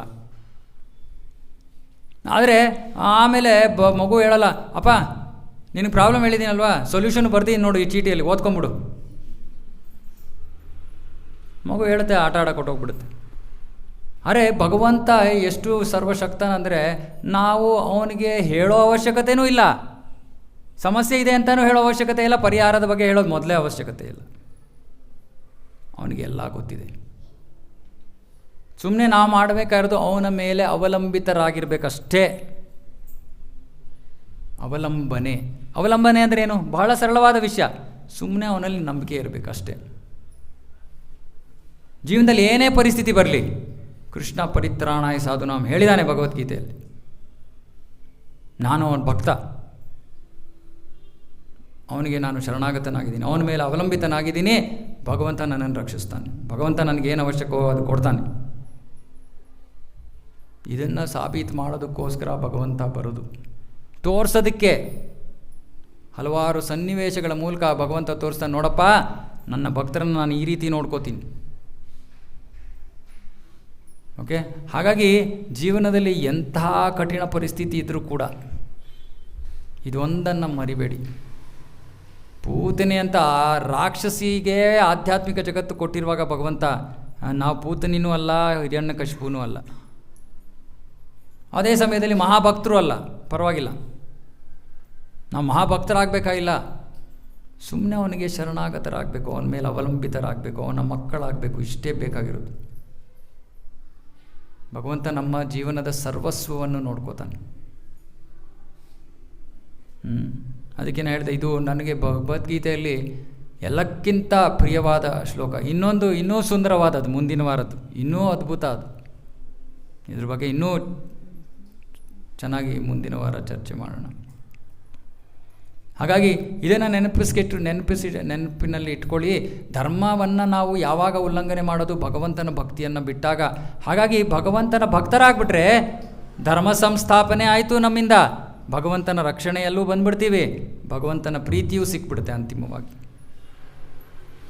ಭಗವಂತ ನಿಮ್ಮ ಕರ್ತವ್ಯ ಮಾಡಬೇಡಿ ಅಂತ ಹೇಳ್ತಾ ಇಲ್ಲ, ನಿಮ್ಮ ಜೀವನ ನಡೆಸೋಕ್ಕೆ ನೀವೇನು ಬೇಕೋ ಮಾಡಿಕೊಡಿ, ಭಗವಂತನನ್ನು ಮರಿಬೇಡಿ, ಭಗವಂತನನ್ನು ಮರಿಬೇಡಿ. ಓಕೆ, ಇಷ್ಟು ಹೇಳಿ ಇವತ್ತಿನ ನನ್ನ ಮಾತನ್ನು ಮುಗಿಸ್ತೀನಿ. ಯಾರಿಗಾರು ಪ್ರಶ್ನೆ ಇದೆಯಾ? ಮನೆಯಲ್ಲೇ ನಾವು ಹೋದಾಗ ಅವರ ಅತ್ತೆ ಅವರು ಹೇಳಿದ್ರು, ಅವರ ಊರಿನಲ್ಲಿ ಒಬ್ಬರು ವಯಸ್ಸಾಗಿರುವಂತಹ ತಾತ, ಅವರ ಊರು ಅಂದರೆ ಉತ್ತರ ಕರ್ನಾಟಕದ ಹೆಚ್ಚು ಸಾಮಾನ್ಯವಾಗಿ ಶಿವನ ಆರಾಧಕರು. ಸೊ ಆ ಒಂದು ಮನೆಯಲ್ಲಿ ಅವರ ಮಕ್ಕಳು ಬೇರೆಯವರೆಲ್ಲರೂ ಕೂಡ ಹರೇ ಕೃಷ್ಣ ಮಹಾಮಂತ್ರವನ್ನು ಹೇಳೋಕ್ಕೆ ಶುರು ಮಾಡಿಬಿಟ್ರು, ಕೃಷ್ಣನ ಆರಾಧನೆ ಮಾಡೋಕ್ಕೆ ಶುರು ಮಾಡಿದ್ರು. ಇವರೊಬ್ಬರು ತಾತ, ಅವರು ಅಷ್ಟೊಂದು ನಂಬಲಿಲ್ಲ. ಅವರು ಶಿವನ ಭಕ್ತರು, ನಾವು ಜೀವನ ಪೂರ್ತಿ ಶಿವನನ್ನು ಆರಾಧನೆ ಮಾಡಿದ್ದೀವಿ, ಇದೇನಿದು ಹೊಸದು ಅಂತ. ಆದರೆ ಇವರು ಮನೆಯಲ್ಲಿರೋರೆಲ್ಲರೂ ಹರೇ ಕೃಷ್ಣ ಹರೇ ಕೃಷ್ಣ ಹರೇ ಕೃಷ್ಣ ಮಹಾಮಂತ್ರ ಹೇಳಿ ಆ ಕೀರ್ತನೆ ಕೇಳಿ ಕೇಳಿ ಕೇಳಿ ಅವ್ರಿಗೂ ಏನೋ ಒಂಥರ ರುಚಿ ಹತ್ಬಿಡ್ತು ಹರೇ ಕೃಷ್ಣ ಮಹಾಮಂತ್ರ. ಸುಮ್ಮನೆ ಹರೇ ಕೃಷ್ಣ ಕೃಷ್ಣ ಕೃಷ್ಣ ಹರೇ ಹರೇ ಹರೇ ರಾಮ ರಾಮ ರಾಮ ಹರೇ ಹರೇ ಅಂತ ಜಪ ಮಾಡೋಕ್ಕೆ ಶುರು ಮಾಡಿಬಿಟ್ರು. ಆ ಜಪ ಮಾಡೋಕ್ಕೆ ಶುರು ಮಾಡಿದಾಗಿಂದ ಅವ್ರಿಗೆ ಜೀವನದಲ್ಲಿ ಏನೋ ಒಂಥರ ಖುಷಿ. ಏನು ಖುಷಿ? ಓ, ಭಗವಂತ ಇದ್ದಾನೆ. ಹೇಗೆ ಗೊತ್ತು ತಾತ ನಿಮಗೆ ಭಗವಂತ ಇದ್ದಾನೆ? ಅಯ್ಯೋ, ನನಗೆ ಕಣ್ಣು ಕಾಣಲ್ಲಮ್ಮ, ಈ ಚಶ್ಮಾ ಹಾಕೋಬೇಕು ನಾನು. ಒಂದೊಂದು ಸತಿ ಚಶ್ಮಾ ಎಲ್ಲಿಟ್ಟಿರ್ತೀನಿ ಅಂತಲೇ ಗೊತ್ತಿಲ್ಲ ನನಗೆ. ಇವಾಗ ಕಣ್ಣೇ ಕಾಣಲ್ಲ, ಚಶ್ಮಾ ಎಲ್ಲಿದೆ ಅಂತ ಗೊತ್ತಿಲ್ಲ, ಹೆಂಗೆ ಸಿಗುತ್ತೆ ಚಶ್ಮಾ ಕನ್ನಡಕ? ಅವಾಗ ಅವ್ರು ಹೇಳಿದ್ರು ಅವತ್ತು, ಆದರೆ ನಾನು ಅವಾಗ ಕೃಷ್ಣನ್ ಕೇಳ್ತೀನಿ, ಕೃಷ್ಣ ಎಲ್ಲಪ್ಪ ಹೋಯ್ತು ನನ್ನ ಕನ್ನಡಕ? ಆಮೇಲೆ ಸುಮ್ಮನೆ ಕೈ ಹಿಂಗೆ ಅಂತೀನಿ, ಕನ್ನಡಕ ಕೈಗೆ ಸಿಕ್ಬಿಡುತ್ತೆ. ಸೊ ಅವ್ರು ಹೇಳಿದ್ರು, ಕೃಷ್ಣ ಇದ್ದಾನೆ, ನನ್ನ ಜೊತೆ ಇದ್ದಾನೆ ಕೃಷ್ಣ. ಎಷ್ಟು ವಯಸ್ಸು ಅವ್ರಿಗೆ? 90 ವಯಸ್ಸು. ನೋಡಿ, ಅವರಿಗೆ ಕಣ್ಣು ಏನೋ ಅಷ್ಟೊಂದು ಕಾಣಿಸ್ತಾ ಇಲ್ಲ, ಆದರೆ ಅವ್ರಿಗೆ ಸಂಪೂರ್ಣ ನಂಬಿಕೆ ಇದೆ, ಕೃಷ್ಣ ನನ್ನ ಜೊತೆ ಇದ್ದಾನೆ. ಕೃಷ್ಣ ನನ್ನ ಜೊತೆ ಇರಬೇಕಾದ್ರೆ ನನ್ನ ಕಣ್ಣು ಕಾಣದೇ ಇದ್ರೆ ಏನಂತೆ? ನನ್ನ ಕಣ್ಣೇ ಕಾಣಬೇಕಾ? ಕೃಷ್ಣ ನನಗೆ ಕರ್ಕೊಂಡು ಹೋಗ್ತಾನೆ, ನಡ್ಸ್ಕೊಂಡು ಕರ್ಕೊಂಡು ಹೋಗ್ತಾನೆ. ಇದು ನಂಬಿಕೆ. ಮತ್ತು ಕೃಷ್ಣ ಪ್ರತಿಸ್ಪಂದಿಸ್ತಾನೆ, ಇದನ್ನು ಮಾತ್ರ ಮರಿಬೇಡಿ. ನೀವು ಕೃಷ್ಣನಲ್ಲಿ ನಂಬಿಕೆಯನ್ನು ಇಟ್ಟರೆ ಕೃಷ್ಣ ತೋರಿಸ್ತಾನೆ ನಿಮಗೆ, ನಾನಿದ್ದೀನಿ. ನಿಮಗೆ ಪ್ರೂಫ್ ಬೇಕಾಗಿತ್ತಲ್ವಾ? ನಾನಿದ್ದೀನಿ ನೋಡಿ. ಯಾರು ಬೇಕಾದ್ರೂ ಟೆಸ್ಟ್ ಮಾಡ್ಬೋದು ಇದನ್ನು. ಇದು ಭಗವಂತ ಓಪನ್ ಆಗಿ ಬಿಟ್ಬಿಟ್ಟಿದ್ದಾನೆ. ಯಾರು ಬೇಕಾದ್ರೂ ಕೃಷ್ಣನ ಮೇಲೆ ಅವಲಂಬಿತರಾಗಬೇಕು ಅಂದರೆ ನೀವು ಅವನನ್ನು ಪರೀಕ್ಷೆ ಮಾಡಿಬೇಕಾದ್ರೆ. ನಾವು ಭಗವಂತನ ಪರೀಕ್ಷೆ ಮಾಡೋ ಯೋಗ್ಯತೆ ಇಲ್ಲ, ಆದರೂ ಇಲ್ಲ ನನಗೆ ನಂಬಿಕೆ ಇಲ್ಲ, ಸರಿ ನೋಡ್ತೀನಿ, ಟೆಸ್ಟ್ ಮಾಡ್ತೀನಿ. ಶ್ರದ್ಧೆಯಿಂದ ಪ್ರಯತ್ನ ಮಾಡಿದ್ರೆ ಭಗವಂತ ತೋರಿಸ್ತಾನೆ. ಆದರೆ ಅಹಂಕಾರದಿಂದ ನನಗೆ ಗೊತ್ತು ಅನ್ನೋ ಒಂದು ನಾಸ್ತಿಕರು ಅಸುರರ ರೀತಿಯಲ್ಲಿ ಮಾಡಿದ್ರೆ ಭಗವಂತ ಹೋಗಿ. ಸೊ ಭಕ್ತಿ ಯಾರಿಗೆ ನಂಬಿಕೆ ಇದೆಯೋ ಭಗವಂತನಲ್ಲಿ, ಭಗವಂತ ಇದು ಕಲಿಯುಗ, ಅಯ್ಯೋ ಇದೇನು ಪ್ರಭು ಇದು, ನಾವು ಕಲಿಯುಗದಲ್ಲಿದ್ದೀವಿ, 21ನೇ ಶತಮಾನ, ಇಷ್ಟೊಂದು ವಿಜ್ಞಾನದ ಅಭಿವೃದ್ಧಿ ಆಗಿದೆ, ನೀವಿನ್ನೂ ಭಗವಂತ ಇದ್ದಾನೆ. ಅದನ್ನು ಕಲಿಸೋದಕ್ಕೋಸ್ಕರನೇ ನಾವು ಆ ವಿಜ್ಞಾನದ ಎಲ್ಲ ಕೆಲಸವನ್ನು ಬಿಟ್ಟು ನಿಜವಾದ ವಸ್ತುವನ್ನು ಎಲ್ಲರಿಗೂ ಕಲಿಸೋಣ ಅಂತ ಕೆಲಸವನ್ನು ಬಿಟ್ಟಿದ್ದು. ಯಾಕಂದರೆ ಇದನ್ನು ಮನವರಿಕೆ ಮಾಡೋದಕ್ಕೆ ಮೊದಲು ಒಬ್ಬರು ಭಕ್ತರು ಅವರ ಜೀವನದಲ್ಲಿ ಅದನ್ನು ಅನುಭವ ಮಾಡಿರಬೇಕು.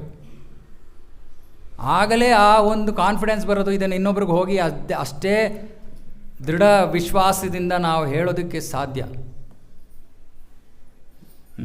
ಬಹಳ ಕಷ್ಟದ ಮೂಲಕ ಅನುಭವ ಆಯಿತು ನನಗೆ, ಬಹಳ ಕಷ್ಟ, ಸಾಕಷ್ಟು ಕಷ್ಟವನ್ನು ಅನುಭವಿಸಿ, ಆದರೆ ಆ ಕಷ್ಟಗಳ ಮೂಲಕ ನನಗೆ ಅನುಭವ ಆಯಿತು ಭಗವಂತ ಇದ್ದಾನೆ.